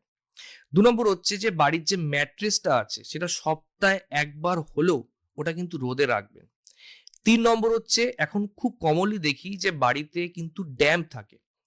ড্যাম্প যে ওয়ালগুলো আছে ওর মধ্যে দেখবেন সাদা সাদা বা কালো কালো কিছু জিনিস আছে, এইগুলো হচ্ছে এক ধরনের ফাঙ্গাস। সেই ফাঙ্গাস থেকেও কিন্তু অ্যালার্জি হতে পারে। বাড়িতে যাতে ধুলোবালি না জমে, কখনো কিন্তু ভেলভেটের সোফা ইউজ করবেন না বা কার্পেট ইউজ করবেন না, এখানে কিন্তু ধুলোবালি থাকতে পারে, সেই জিনিসগুলো থেকে কিন্তু অনেক সময় অ্যালার্জি আসতে পারে। পেট যদি বাড়িতে ককরোচ থাকে, ককরোচ হচ্ছে কমন অ্যালার্জেন। ককরোচ যদি থাকে, পেস্ট কন্ট্রোল ডেকে ওটাকে কিন্তু ভালো করে দূর করাটা কিন্তু বাঞ্ছনীয়। তো এই জিনিসগুলো কিন্তু ফলো করতে হবে। আরেকটা জিনিস হচ্ছে অ্যালার্জির একটা বড় কারণ হচ্ছে কিন্তু পলিউশন। এখন দেখবেন মানে যাদের অ্যালার্জির ধাত আছে তাদের কিন্তু বাড়িতে একটা পিউরিফায়ার লাগানোর প্রয়োজন আছে। ইভেন জাস্ট স্ট্যান্ডার্ড রেকমেন্ডেশন, যদি AQI যদি 200-র ওপর আপনার শহরে আছে আর PM 2.5 যদি 2.5 যদি 35-এ বেশি আছে, তাহলে সব মানুষেই এয়ার পিউরিফায়ার দরকার। আমরা বাড়ির ভেতরে কিন্তু অলমোস্ট সবাই 12 ঘন্টা থাকি, তো এই সময় কিন্তু একটা পিউরিফায়ার লাগানো কিন্তু বাঞ্ছনীয়। তো এই জিনিসগুলো মেনটেন করলে কিন্তু অ্যালার্জি প্রিভেনশন অনেকটাই করাতে পারতেন, তার সাথে কিন্তু আপনাকে ট্রিটমেন্ট করাতে হবে। আপনি এয়ার পিউরিফায়ারের কথা বলছিলেন, কিন্তু এর সাথে সাথে আরেকটা জিনিস জানার আছে। শীত মানেই তো খুব ঠান্ডা। আমার বাড়ির ছোট্ট খুদে যিনি রয়েছেন মেম্বার, সে যেন একদম গরমে থাকে, সেটা আমাদের অনেকেরই চিন্তা। তার জন্য আমরা কি ঘরের মধ্যে রুম হিটার ব্যবহার করতে পারি? দেখুন, কোনো রুম হিটারে আপনি টেম্পারেচার মেনটেন করতে পারবেন না। আমাদের দেশের যেগুলো অ্যাভেলেবেল আছে মোটামুটি আইডিয়াল টেম্পারেচারটা একটা বিতর্কের জায়গা। 26 থেকে 28 হচ্ছে খুবই ভালো, বাট সেটা সবসময় অ্যাচিভ করা সম্ভব নয়। আচ্ছা। এবার রুম হিটার বাড়িতে ব্যবহার করবেন কি করবে না, এটা একটা বড় কোয়েশ্চেন। অবভিয়াসলি হ্যাঁ করবেন, বাট কিছু সতর্কতা মেনটেন করে চলতে হবে। এর আগে বুঝতে হবে রুম হিটার সাধারণত মার্কেটে 2 ধরনের পাওয়া যায়। একটা হচ্ছে ব্লোয়ার বা ফিলামেন্ট হিটার, আর একটা হচ্ছে অয়েল ইমার্শন হিটার। ব্লোয়ার বা ফিলামেন্ট হিটার বলতে কি বুঝি, দেখবেন একটা হিটিং রড আছে, পিছনে একটা ফ্যান আছে, যেটা কমনলি মার্কেটে ইউজুয়ালি অ্যাভেলেবেল থাকে। এর একটা বড় প্রবলেম হচ্ছে এর মধ্যে থেকে কার্বন মনোক্সাইড বলে একটা গ্যাস বেরোয়, যেটা কিন্তু দেখবেন একটা পুরা একটা গন্ধ পাচ্ছেন হ্যাঁ, ওরকম হ্যাঁ, ভাবে, সেটা হ্যাঁ। কিন্তু একটু ক্ষতিকারক হতে পারে বাচ্চার জন্য ওরকম। আচ্ছা। তার জন্য কি করবেন, বাচ্চা যেখানে আছে দূর থেকে কিন্তু ইউজ করবেন, কখনো কাছ থেকে ইউজ করবেন না। বাড়ির যে ঘরের যে দরজাটা আছে একটু খুলে রাখবেন, আর সব সময় কিন্তু রুম হিটার ব্যবহার করা যাবে না, স্পেশালি যখন ব্লোয়ার বা ফিলামেন্ট টাইপের ইউজ করছেন ওরকম ভাবে। হ্যাঁ, তো 2-3 ঘন্টা চালালেন, কিছুটা গ্যাপ দিলেন, এরকম ভাবে কিন্তু আপনারা ইউজ করতে পারেন। আরেক ধরনের রুম হিটার আছে যেটা হচ্ছে অয়েল ইমার্শন হিটার। ওটা কিন্তু এই সব প্রবলেমগুলো হয় না, এটা একটা অ্যাডভান্স টেকনোলজিতে আছে, যেটা সবসময় কিন্তু বাচ্চাদের ইউজ করা যায়। খালি এর একটাই প্রবলেম, এটা একটু কস্টলি, অলমোস্ট ধরুন 10 থেকে 20,000 টাকা। বাট আপনারা কিন্তু ওই অয়েল ইমার্শন কিন্তু সবসময় ইউজ করতে পারেন, আর ফিলামেন্ট হিটারটা এই সাবধানতাগুলো বজায় রেখে কিন্তু ইউজ করতে হবে। সাথী সমারদার আমাদের ফেসবুক লাইভে প্রশ্ন করছেন, বলছেন 6 মাসের বাচ্চার ঠোঁট ফেটে রক্ত বেরোচ্ছে, কি ব্যবহার করব যদি একটু বলেন। আচ্ছা, যদি ঠোঁট ফেটে রক্ত বেরোচ্ছে মানে কনস্ট্যান্ট ব্লিডিং হচ্ছে, তাহলে প্রথম জিনিস হচ্ছে যে কোনো কটন ক্লথ বা হচ্ছে তুলো দিয়ে ভালো করে আগে ওই জায়গাটা একটুখানি চিপে রাখুন ওরকম ভাবে। দেখবেন ব্লিডিংটা কন্ট্রোল হয়ে যাচ্ছে। হ্যাঁ, ঠোঁট যাতে না ফাটে তার জন্য আপনারা কি করতে পারেন, ভার্জিন কোকোনাট অয়েল কিন্তু লাগাতে পারেন দিনে 2 থেকে 3 বার। খেয়ে নিলেও কোনো অসুবিধা নাই, কেন নারকেল তেল খাওয়া যায় ওরকম ভাবে। এছাড়া হচ্ছে বাচ্চাদের যে অ্যাপ্রুভ যে লিপ বামগুলো আছে সেই জিনিসগুলো কিন্তু দেবেন, আর এর সাথে অবশ্যই জল বাচ্চাকে বেশি করে খাওয়াবেন, ফল সবজি এগুলো থেকে কিন্তু দেবেন, যাতে হচ্ছে না ওদের হাইড্রেশনটা যেন মেনটেন থাকে, প্লাস ন্যাচারাল অ্যান্টিঅক্সিডেন্ট এইগুলো কিন্তু পায় ওরকম। আচ্ছা, রিয়া মিশ্র লিখছেন, আমার বাড়ি মিদনাপুরে, কিন্তু বেবিদের 6 মাস থেকে মণিপুরে থাকি। মণিপুরে থাকলে বেবি সুস্থ থাকে, কাশি সর্দি হয় না। যখনই বাড়ি যাই মানে মিদনাপুরে গেলেই কাশি আর সর্দি শুরু হয়ে যায়, এত বাড়াবাড়ি হয়। তো এটা থেকে কিভাবে সুস্থ হওয়া যায়? আমি নেবুলাইজার দিতে হয়। আমি অলরেডি এই জিনিসটা কিছুক্ষণ আগে আলোচনা করলাম যে এনভায়রনমেন্টাল ফ্যাক্টরের উপর অনেক কিছু কিন্তু ডিপেন্ড করে। আপনি যেখানে আছেন তার পলিউশন কি, আপনার বাড়ির হাইজিন কি, যেগুলো হচ্ছে যে ডাস্ট অ্যালার্জি থেকে কি করে আপনি বিরত রাখছেন, বাড়ির যে চাদরগুলো ঠিকঠাক চেঞ্জ করা হচ্ছে কিনা, দেওয়ালে আপনার যে ফাঙ্গাস বা হচ্ছে দেওয়ালে ড্যাম জাতীয় কি জিনিসপত্র আছে কিনা, আর মানে কিছু যদি ককরোচ টকরোচ থাকে যেখান থেকে অ্যালার্জি হয়, এই জিনিসগুলো খেয়াল রাখুন। কারণ অনেক সময় আমরা দেখি যে এই সব জায়গা থেকে কিন্তু অনেক সময় হতে পারে। প্লাস আপনার যদি ওখানকার শহরের AQI যদি অনেকটা বেশি থাকে তাহলেও হতে পারে। আই থিঙ্ক আমরা এটা কিছুদিন আগে ডিসকাস করে নিয়েছি। একদমই। আর যারা মানে উত্তরটা ভাবছেন যে পুরোটা শুনতে পেলেন না, আমাদের ফেসবুক লাইভটা ফেসবুকের পেজ থেকে গিয়ে পরে দেখলেও আপনি কিন্তু উত্তরটা পেয়ে যাবেন। এরপরে চলে যাই আশিস সেনগুপ্ত। তিনি বলছেন, বাচ্চাদের ঠান্ডা লাগলে ন্যাজাল ড্রপ, স্টিম ইনহেল কোনটা বেশি অ্যাপ্রোপ্রিয়েট? নেজাল ড্রপ যে কোনো বয়সের বাচ্চাদেরকে দেওয়া যায়। হ্যাঁ, রিগার্ডিং স্টিমের একটা বড় প্রবলেম হচ্ছে it is not safe for paediatric age group. কারণ স্টিম ছোট বাচ্চাকে দিলে ওখান থেকে বার্ন ইনজুরি হয়ে যাওয়ার কিন্তু অনেকটা সম্ভাবনা থাকে। আর এটা সায়েন্টিফিক্যালি প্রমাণিত যে স্টিম দিয়ে যে বিশাল লাভ হয়ে যায় বাচ্চাদের ক্ষেত্রে তা কিন্তু নয় এরকম ভাবে। যারা বড় বাচ্চা, ধরুন 7-8 বছরের ওপরে বাচ্চা, তাদেরকে আপনি স্টিম কিন্তু দিতেই পারেন, কারণ তাকে বলতে পারেন যে বাবু তুই একটু দূরের থেকে নেয়, একটু এটা করে নে এরকম ভাবে। তো স্টিমের এটা একটা কন্ট্রোভার্সি আছে, ছোট বাচ্চাদের কিন্তু স্টিম কিন্তু দেওয়া যায় না। আর নেবুলাইজেশন কিন্তু অলওয়েজ ডাক্তারি পরামর্শ নিয়ে নেবেন, নিজে থেকে নয়। দিব্যা মণ্ডল বলছে, আমার বেবির মাথা অল টাইম গরম থাকে আর অনেক হেয়ার ফল হচ্ছে, এটা কি নর্মাল? 3 মাস 7 দিন বেবি বয়। দুটো ইস্যু, দুটোকেই ভালো করে বলবো। প্রথমত হচ্ছে যে বাচ্চার যে মাথা গরম থাকা এটা অ্যাবসোলুটলি নর্মাল। এর পিছনে কারণ হচ্ছে বাচ্চাদের বডি সারফেস এরিয়া অনেকটা বেশি থাকে, এদের হিট রেগুলেশন মেকানিজম অতটা ডেভেলপ থাকে না, মানে ওরা যখন তখন হিট ছাড়তে থাকে, প্লাস এদের মেটাবলিজমও বেশি থাকে। আর তাই প্রত্যেক সময় দেখবেন মাথাটাই বাচ্চার কিন্তু গরম, ইভেন বাচ্চার মাথাও কিন্তু বেশি ঘামে ওরকম ভাবে। আর ওনার আরেকটা প্রশ্ন কি ছিল? আর চুল পড়ে যাচ্ছে। চুল পড়ে যাচ্ছে। এই 2-3 মাস বয়সে বাচ্চাদের চুল পড়বে, আর বাচ্চার মায়েরও এই সময় চুল পড়ে কিন্তু। হ্যাঁ, এর পিছনে কারণ হচ্ছে যে দুটোই হচ্ছে হরমোনাল। যখনই প্রেগনেন্সি পিরিয়ডে ইস্ট্রোজেন প্রোজেস্টেরন যে হরমোনগুলো আছে এটা প্রচন্ড পরিমাণে বেড়ে যায়। দেখবেন মাদের যে লাস্ট স্বাদের সময় সবচেয়ে কিন্তু ঘন চুল থাকে, বেসিক্যালি ওটা হরমোনাল এফেক্টের জন্য হয়। সেই সেম হরমোনাল এফেক্টের জন্য কিন্তু বাচ্চার যখন পেটে আছে ওই চুলটা হচ্ছে। এবার যেই বাচ্চা বার্থ হয়ে গেল, ওই 2-3 মাস হরমোন এফেক্টটা থাকে কিন্তু এটা উইথড্র হয়ে যায়। তাই ওই 2-3 মাস পরে বাচ্চাদের চুল পড়াটা খুবই কমন। আর সেম কারণের জন্য মায়েরও কিন্তু ওই সময় চুল পড়ে, আপনি খেয়াল করে দেখবেন। বাট সবচেয়ে ইন্টারেস্টিং ব্যাপার হচ্ছে যে এটা টেম্পোরারি ফেস। 9-10 মাসের পর থেকে দেখবেন যে বাচ্চারও আস্তে আস্তে চুল গজাতে শুরু করছে, আর একটা হচ্ছে যে মায়েরও চুল গজাতে শুরু করছে। চলে যাবো এই মুহূর্তে ফোনে 224880 তে কে আছেন লিসনার আমাদের সাথে? নমস্কার। হ্যাঁ বলুন। ডাক্তারবাবু, আমি অভয়নগর হাওড়া থেকে মলয় বলছি। আমার বাড়িতে বাচ্চা আছে 5 বছরের, 5 বছর। সে খালি ফল, ছানা আর ভাত খায়। আমি রুটি খাওয়াতে পারি না একদম। আপনার প্রশ্ন কি, রুটি কিভাবে খাবে তাই তো? হ্যাঁ, রুটিটা খাওয়াতে হবে। বেশ, শুনতে থাকুন। আর একবার বলে দিই যে যারা লিসনাররা আমাদের সাথে ফোনে কথা বলছেন সরাসরি, যখন আমরা কথা বলা শুরু করব আপনারা কিন্তু রেডিও সেটের ভলিউমটা একদম মিউট করে নেবেন, নইলে ফিডব্যাক আসবে, আমাদের সময়টাও কিন্তু অনেকটা চলে যাবে, আমরা স্পষ্টভাবে শুনতে পাবো না। যে প্রশ্নটা ছিল, আচ্ছা, ওনার প্রশ্ন ছিল যে রুটিটা কি করে খাওয়াবো। দেখুন, ফল ছানা ভাত খায়, ও তো সবই খাচ্ছে। একটা পার্টিকুলার ফুড যদি রিজেক্ট করে তাহলে অসুবিধা কিছু নেই, আপনি রুটির জায়গায় তো ভাত খাওয়াতেই পারেন, আর ভাত 3 বেলাও খাওয়ানো যেতে পারে, এটা নিয়ে কোনো সন্দেহ নেই। তো রুটির জায়গায় আপনি ওকে যদি সকালের দিকে আপনি ওকে পাউরুটি দিতে পারেন, বা রুটির যে আপনি গম যদি খাওয়াতে পছন্দ তাহলে ডালিয়া করে দিন না, ডালিয়ার তো খিচুড়ি অপশন আছে, তো অন্য ফর্মে দেওয়া যেতে পারে। বা ধরুন আটা রুটি ছাড়া হচ্ছে জোয়ার বাজারের রুটিও বানানো যেতে পারে, ওটসের চিল্লা বানানো যেতে পারে। তো সেই জিনিসগুলো ট্রাই করে দেখতে পারেন। যদি পার্টিকুলারলি রুটিটা একটা রিজেক্ট করছে, কারোর তো হতেই পারে, আপনারও একটা খাবারের প্রতি অত খেতে ইচ্ছা করে না, কিন্তু যদি ওই সিমিলার নিউট্রিশন ভ্যালু যদি অন্য খাবারে আপনি যদি সাপ্লিমেন্ট করতে পারি তাহলে তো অসুবিধা তো কিছু নেই। রিয়াকুণ্ড মুর্শিদাবাদ থেকে আমাদের হোয়াটসঅ্যাপ করেছেন, 5 মাসের বেবি। বলছেন শীতে বেবির ঘুম কম হচ্ছে, 15-30 মিনিট অন্তর প্রতিবার ঘুম থেকে উঠে পড়ছে, তাও বেশিরভাগই কোলে থাকছে, আর D3 ড্রপ চলে, আর কিছু নয়। কি করলে রাতে টানা ঘুমোতে পারে? কোনো মাল্টিভিটামিন দেওয়া উচিত কি এই সময়? আচ্ছা, সবগুলোই উত্তর দেব। প্রথমত হচ্ছে যে ছোট বাচ্চাদের শীতকালে কোলপ্রিয় থাকাটা খুবই কমন।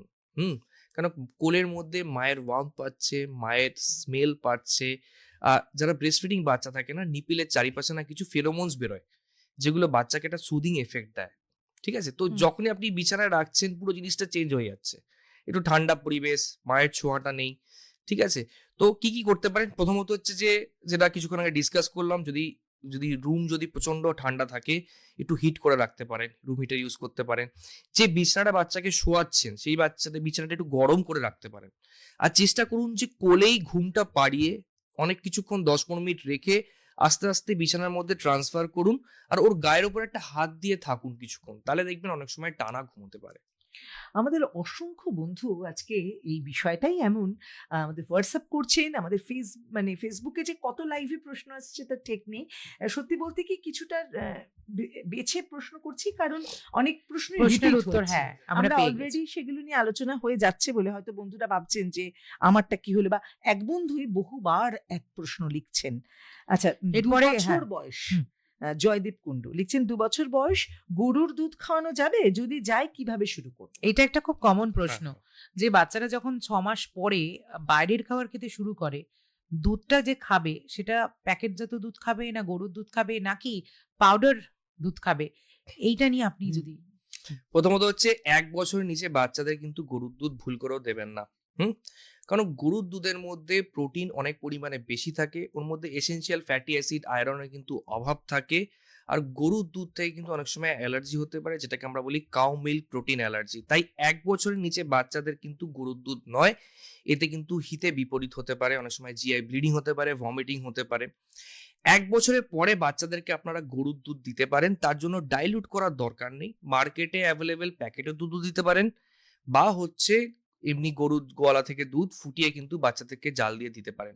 খালি একটাই মাথায় রাখবেন, গরুর দুধ কিন্তু এক্সেস দেওয়া উচিত নয়। ম্যাক্সিমাম 500 ml বা 400 ml পার ডে, মিনিমাম 200-250 খাওয়ালেই যথেষ্ট। মানে আমাদের সবাই ভাবে যে গরুর দুধ না খেলে ক্যালসিয়াম পাবে না। 250 ml দুধের মধ্যে এনাফ ক্যালসিয়াম থাকে বাচ্চাকে সাস্টেন করার জন্য। আর আরেকটা জিনিস হচ্ছে যে মিল্ক শুধু না দিয়ে মিল্ক প্রোডাক্টও দিতে পারেন। যেমন এই যে 1 বছরের নিচে আমি বললাম গরুর দুধ দেওয়া যাবে না, but milk product can be given. মানে আপনি ছানা দিতে পারেন, আপনি দই দিতে পারেন, আপনি পনির দিতে পারেন, that can given from 6 months of age, বা আপনি 7-8 মাস বয়স থেকেই কিন্তু দিতে পারেন ওরকম। But as such cow milk 1 বছরের নিচে কিন্তু একদম নয়। আর 1 বছরের উপরেও যদি দেন তাহলে হচ্ছে যে 400 বা 500 ml বেশি দেবেন না। যদি বেশি গরুর দুধ দেন তাহলে কিন্তু বাচ্চার কনস্টিপেশন হতে পারে, আয়রন ডেফিসিয়েন্সি হতে পারে, খাওয়ার প্রতি চাহিদাও কিন্তু কমে যেতে পারে। আচ্ছা, কৌটোর দুধ যেটা আমি নাম করছি, Powder বিভিন্ন দুধ যেটা। কোম্পানির Powder দুধ। পাউডার দুধ, সেটা কি কতটা বলা হয় safe? 6 বছর অবধি দেওয়া যায়? সত্যি কি তা থেকে সেই প্রথমত কোনো হচ্ছে কিছু যে gain করে? অত দেওয়ার দরকার নেই। আপনি 2 বছর পর্যন্ত ম্যাক্সিমাম ফর্মুলা মিল্ক দিন না। যদি তারপরেও বাচ্চা খেতে চায় ফর্মুলা মিল্ক? নট রিকোয়ার্ড ওরকম ভাবে। আর আপনার অত দুধের প্রয়োজন নেই। আপনাকে বুঝতে হবে যত বাচ্চা বড় হচ্ছে আপনাকে সলিডের উপর কনসেন্ট্রেট করতে হবে, Food. দুধ নয়।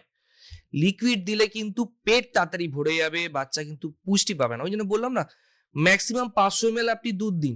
1 বছরের পর থেকে কিন্তু এটা মানে রেকমেন্ডেশন ওরকম। এক্সেস দুধ দিয়ে কিন্তু কোনো লাভ হবে না। চিত্রলেখা আমাদের ফেসবুক লাইভ থেকে প্রশ্ন করছেন, বলছেন আমার মেয়ের 8 বছর বয়স, খুবই পাতলা, কিন্তু পেটটা মোটা শরীরের তুলনায়, এটা কেন? প্রথমত হচ্ছে যে পাতলা রোগা এটা একটা খুব সাবজেক্টিভ জিনিস। হ্যাঁ, আপনি হাইট দেখুন, বাচ্চার ওয়েট দেখুন, যে জিনিসটা ঠিকঠাক আছে কিনা ওরকম ভাবে। হ্যাঁ, আর পেটটা মোটা, এখনকার দিনে অনেক বাচ্চারাই দেখি যে স্কিনি ফ্যাট মানে হচ্ছে যে শরীর রোগা কিন্তু পেটে একটু ছোট্ট ভুঁড়ি টাইপের। হ্যাঁ, এগুলো কিন্তু জাঙ্ক ফুড থেকে হয় ওরকম ভাবে। তাই অত্যাধিক মিষ্টি খাওয়া, মানে অত্যাধিক জাঙ্ক ফুড খাওয়া, চিপস চকলেট থেকে বিরত থাকুন। আর অবশ্যই যদি আপনার মনে কনফিউশন থাকে, আপনি কিন্তু একজন বাচ্চা ডাক্তারকে কিন্তু অবশ্যই দেখিয়ে নেবেন। একটা প্রশ্ন রয়েছে, আমাদের লিসনার আছেন, আমি যাব তার কাছে, কিন্তু তার আগে প্রশ্নটা করে নিই। বলছেন মাধবী সাহা, তিনি বলছেন আমার ছেলে 10 মাস বয়স, বিকেলের দিকে আপেল সিদ্ধ খাওয়ালে গ্যাস হচ্ছে এবং সন্ধ্যের দিকে দুধ খাওয়ালেও বমি করে দিচ্ছে। এমনটা কেন হচ্ছে? কিভাবে আপেলটা খাওয়ালে বমি হবে না? আর রাতে 8টা থেকে 9টার দিকে ডিনার করলে আবার সকাল 8টার থেকে 9টার দিকে যদি খাওয়ানো হয়, তাহলে মাঝরাতে তুলে কি খাওয়ানো উচিত? না, মাঝখানে যদি আপনার ডিমান্ড না করে বাচ্চা, আপনার খাওয়ানোর দরকার নেই। ইউজুয়ালি যদি রাত্রিবেলা যদি ব্রেস্ট ফিডিং করতে চায় সেটাকে কন্টিনিউ করুন ওরকম ভাবে। আর হচ্ছে যে অ্যাপেল যদি অনেক দিন ধরেই খায় আর তার যদি গ্যাস না হয় তাহলে অসুবিধা হওয়ার কারণ নেই। আপনি যদি মনে করেন আপেলকে গ্রেট করে খাইয়েও দেখতে পারেন, মানে আপেলকে সেদ্ধ না করে গ্রেট করেও খাইয়ে দেখতে পারেন ওরকম ভাবে। আর আপেল থেকে যে গ্যাস হবেই এটা কিন্তু সবসময় কিন্তু সত্য নয়। আর যদি মনে হচ্ছে আপনার আপেল থেকে গ্যাস হচ্ছে তাহলে আপনি অন্য ফ্রুটসও কিন্তু শিফট করতে পারেন, তাতে কোনো অসুবিধা নেই। আচ্ছা, ফোনে। সুমন বর্মন, আচ্ছা ফোন রয়েছে। কে আছেন আমাদের সাথে লিসনার? নমস্কার, নমস্কার, বলুন কি প্রশ্ন আছে? আমি ধুলাগড়ি ব্যানার্জি পোল থেকে বাবলু মুদি বলছি। হুম। আমার একটি মেয়ের ঘরে নাতি আছে, তার বয়স 7+, এই জানুয়ারি 28 তারিখে 8 পড়বে। 7 ইয়ার্স না 7 মান্থ? 7 ইয়ার্স। Years. তা ব্যাপার হচ্ছে কি, বাচ্চাটা কিন্তু ইচ অ্যান্ড এভরিথিং সমস্ত কিছু খায়, কোনো তার খাওয়ার বাধ্যকতা নেই, কিন্তু ও ছেলেটি বাচ্চাটা ফল খুব ফেভারিট। ফল সব সময় সে ফলের, সারাদিন যদি না খায় ফল খেয়ে রাখলেও সে থেকে যাবে। সমস্যা যেটা হয়, মাঝে মধ্যেই সে বলে আমার পেটে লাগছে, বুকে লাগছে। ডাক্তার দেখানো হয়েছে, দুধ জাতীয় জিনিস উপাদান খেতে বারণ করেছে। আর ওয়েট হচ্ছে ওই 22 থেকে 23 মধ্যে, হাইট 44.5 ইঞ্চি। তা আমি জানতে চাইছি ডাক্তারবাবুর কাছে, তা আমি কি বুঝবো বাচ্চাটি সুস্থ আছে? না, বয়স অনুযায়ী আপনার যে ওয়েটটা আছে খুব একটা খারাপ কিছু নেই ওরকম ভাবে। 44 ইঞ্চি মানে সেন্টিমিটারে কত হয় একটু দেখে নিতে হবে। মোটামুটি আপনার 7 বছরে 120-25 সেন্টিমিটারের ওপরে কিন্তু হতে হবে বাচ্চাদেরকে, ঠিক আছে? আর এই বয়সে পেটে ব্যথা সবচেয়ে কমন কারণ হচ্ছে ফাংশনাল পেন অ্যাবডোমেন, যেটাকে বলি আমরা ইমোশনাল পেন। মানে 5-6 বছরের পরে বাচ্চারা দেখেন ইমোশনাল কারণে পেটে ব্যথা হয়। আমি খুব ভালোভাবে বাড়ির লোককে বোঝাই। ধরুন আপনাকে কেউ খারাপ কথা বললো বা কিছু একটা ঘটনা ঘটলো জীবনে, আপনার বুকে ব্যথা হয়। তো বুকে ব্যথাটা যেমন রিয়েল, তেমন বাচ্চাদের ওই বুকে ব্যথা হয় না, ওদের পেটে ব্যথা হয়। চেনার উপায় কি? দেখবেন যে কিছুক্ষণ পরে মানে বলছে যে কিছু একটা বললেন পড়তে বসতে, মামা পেটে ব্যথা করছে একটুখানি, বা একদম। খেতে বসতে যেটা ওর ইচ্ছা নেই, মানে মন খারাপের কারণ, তবে মামা পেটে ব্যথা হচ্ছে ওরকম ভাবে। আবার কিছুক্ষণ পরে দেখলেন যে খেলাধুলো করছে, সবকিছু ঠিকঠাক হচ্ছে, ঠিক আছে? তো এই যে পেটে ব্যথা, এটা ফাংশনাল পেন অ্যাবডোমেন। অনেক বাবা মারা প্রচুর চিন্তা নিয়ে আমাদের কাছে আসে, গাদাগুচ্ছের টেস্ট করে নিয়ে আসে, খাওয়া দাওয়া অনেক কিছু বন্ধ করে দেয়, এটা করবে না ওটা করবে না, আলটিমেটলি কিছুই লাভ হয় না। এখানে আপনার বাচ্চাকে ইমোশনাল সাপোর্ট দিতে হবে, আর কিছু মেডিকেশন আছে যেগুলো দেওয়া যায়, বাট বেশিরভাগটাই কিন্তু উইথ এজ এটা গ্রো আপ করে যায়। আচ্ছা, শ্বেতা দত্ত। 111 সেন্টিমিটার। আচ্ছা তাহলে ঠিকই আছে। 111 একটু স্লাইটলি বর্ডার লাইন আছে ওনার হাইটটা একটুখানি। হ্যাঁ। শ্বেতা দত্ত বারবার জিজ্ঞেস করছেন, আমার বাচ্চার বয়স 13 মাস, একটাও দাঁত ওঠেনি, এটা কি নর্মাল? হ্যাঁ 15 মাস পর্যন্ত হচ্ছে বাচ্চাদের দাঁত না ওঠাটা কিন্তু নর্মাল, যদি 15 মাস পর্যন্ত আপনারা ওয়েট করতে পারেন। তবে হ্যাঁ, আপনি বাচ্চা ডাক্তারবাবু দেখাবেন, কেন যে কারণের জন্য দাঁত দেরিতে উঠতে পারে তার মধ্যে অনেক সময় ক্যালসিয়াম বা ভিটামিন ডি ডেফিসিয়েন্সি একটা কারণ হতে পারে, বা অনেক সময় বেশিরভাগ সময় দেখি যে আমরা বাচ্চাদেরকে না পেস্ট করে খাওয়ানো হচ্ছে। যদি একটু শক্ত খাবার, মানে 9 মাসের পর থেকে বাচ্চাদের না ফিঙ্গার ফুড দেওয়া উচিত। মানে ধরুন স্লাইস আপেল দিলেন, বাচ্চারা ধরলো, একটু কামড়ালো, তাহলে কি মাড়িতে প্রেশার পড়বে, তাহলে দাঁত উঠবে। তো এটা একটা কমন কারণ। অনেক সময় প্রিটার্ম বেবি যারা ধরুন সময়ের আগে হয়েছে তাদেরও কিন্তু অনেক সময় দাঁত উঠতে দেরি করে। অনেক সময় থাইরয়েডের সমস্যা থাকলেও কিন্তু আপনার দাঁত উঠতে দেরি করে। আমার রেকমেন্ডেশন হচ্ছে, যেহেতু 1 বছর হয়ে গেছে, একবার বাচ্চা ডাক্তারবাবুকে দেখে নিন। যদি কোনো সমস্যা না থাকে আপনি 15 মাস পর্যন্ত ওয়েট করতে পারেন। যদি 15 মাস পরেও যদি দাঁত না বেরোয় তাহলে কিন্তু আপনাকে একজন ডেন্টিস্টকে দেখাতে হবে। মামনি ঘোষ প্রশ্ন করছেন আমাদের ফেসবুক লাইভে, গরুর দুধে কি সমপরিমাণ জল মিশিয়ে খাওয়াতে হবে? আর এর সাথেই বলি আরেকজন পিঙ্কি রায়ও একই প্রশ্ন করছেন, জল মিশিয়ে না খাওয়ালে কি ক্ষতি হয়? প্রথমত যেটা আমি আগে আলোচনা করলাম, 1 বছরের নিচে বাচ্চাদের কিন্তু গরুর দুধ দেবেন না। 1 বছরের পর থেকে আপনি ডাইরেক্ট গরুর দুধ দিতে পারেন। এই যে গরুর দুধে জল মিশিয়ে যে কনসেপ্টটা, এটা এসছে আমি অনেক কষ্ট করে বুঝতে পেরেছি। যখন ফর্মুলা মিল্ক ছিল না আগেকার দিনে, তখন একটা নিয়ম ছিল যে গরুর দুধকে ডাইলুট করে খাওয়ানো যেতে পারে। সেটা যখন মানে আজ থেকে ধরুন আমাদের দাদু ঠাকুমার জমানায়, আচ্ছা, ঠিক আছে, তখন হচ্ছে যে ধরুন ফর্মুলা মিল্ক ছিল না, যে বাচ্চাদের হতো না তখন দেওয়া হতো। তো সেই থেকে এসছে যে গরুর দুধকে ডাইলুট করে খাওয়ানো উচিত। প্রথমত হচ্ছে 1 বছরের নিচে বাচ্চাদেরকে গরুর দুধ দেবেন না, ডাইলুট করে নয়, আপনি ডাইরেক্টও দিতে পারেন, অবশ্যই ফুটিয়ে দেবেন বাচ্চাদেরকে। প্রিয়াঙ্কা পাল বলছেন, আমার বাচ্চার 5 মাস বয়স, খুব লালা পড়ে এবং একটু লাফালাফি করলেই হেঁচকি উঠে যায়। দুটো জিনিসই এই বয়সের জন্য অ্যাবসলিউটলি নর্মাল। আমি কিছু প্রথমে একবার আলোচনা করলাম যে দেখবেন বাচ্চারা এই সময় মাউথিং ফেজ হয়, মানে সবসময় হচ্ছে যে মুখ এমরাম করতে থাকে, তার জন্য লালা পড়ে। আবার লালা পড়তে পারে অনেক সময় টিদিং এর জন্য। এই 5 মাস বয়সে কিন্তু অনেক সময় মাড়ি শক্ত হয়, দাঁত শিরশির করে, সেখান থেকেও কিন্তু লালা পড়তে পারে। প্লাস এদের না ঢোক গেলার যে প্রবণতা অনেক সময় নাও থাকতে পারে। তো 2 বছর পর্যন্ত লালা পড়া ইজ অ্যাবসলিউটলি নর্মাল। বাচ্চা যদি মাইলস্টোন যদি ঠিকঠাক থাকে, বাচ্চা যদি গ্রোথ যদি ঠিকঠাক থাকে, এই লালা পড়াটাকে নিয়ে কিন্তু একদমই চিন্তা করবেন না। অরিত্র মান্না বলছেন, আমার বেবির 1 বছর 1 মাস বয়স, এখন সে যেখানে সেখানে কামড়াচ্ছে, জামা প্যান্ট হাত কাপড় যেটাই মুখের কাছে পাচ্ছে সেটাই কামড়াচ্ছে, এটা কি নর্মাল নাকি কিছু ইস্যু আছে? না, এই জিনিসটা বেশিরভাগ সময় একটা অনেক সময় বাইটিং টেন্ডেন্সি কিছুদিনের জন্য থাকে অনেক সময়, হ্যাঁ।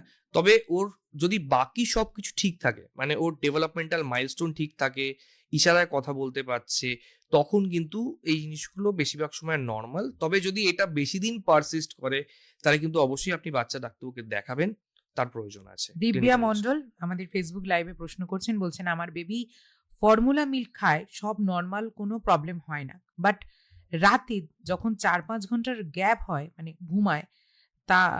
ঘুমায় আর 90 ml এর বেশি খেতে চায় না, তো এটার জন্য আচ্ছা নেসেসিটি কি 3 months 7 days বেবি? প্রথমত হচ্ছে যে এই যে ফিডিং ফ্রিকোয়েন্সি, কতক্ষণ ছাড়া ছাড়া বাচ্চাকে বুকের দুধ খাওয়ানো উচিত, এটা ঘড়ি দেখে কখনো খাওয়াবেন না। এটা কিন্তু খাওয়াবেন বাচ্চার ডিমান্ড অনুযায়ী। বাচ্চারা খিদে পেলে কি কি জিনিস দেখায়, আর্লি ক্লু হচ্ছে যে অনেক সময় চকম চকম করবে। দেখবেন প্রথমত হচ্ছে মুখ ঘোরায় ছোট বাচ্চারা, নিপিল আছে কোথায় খোঁজে, একটুখানি মুখটা বড় করে খোঁজায়। সেকেন্ড হচ্ছে যে বাচ্চারা চকম চকম করে আওয়াজ করে,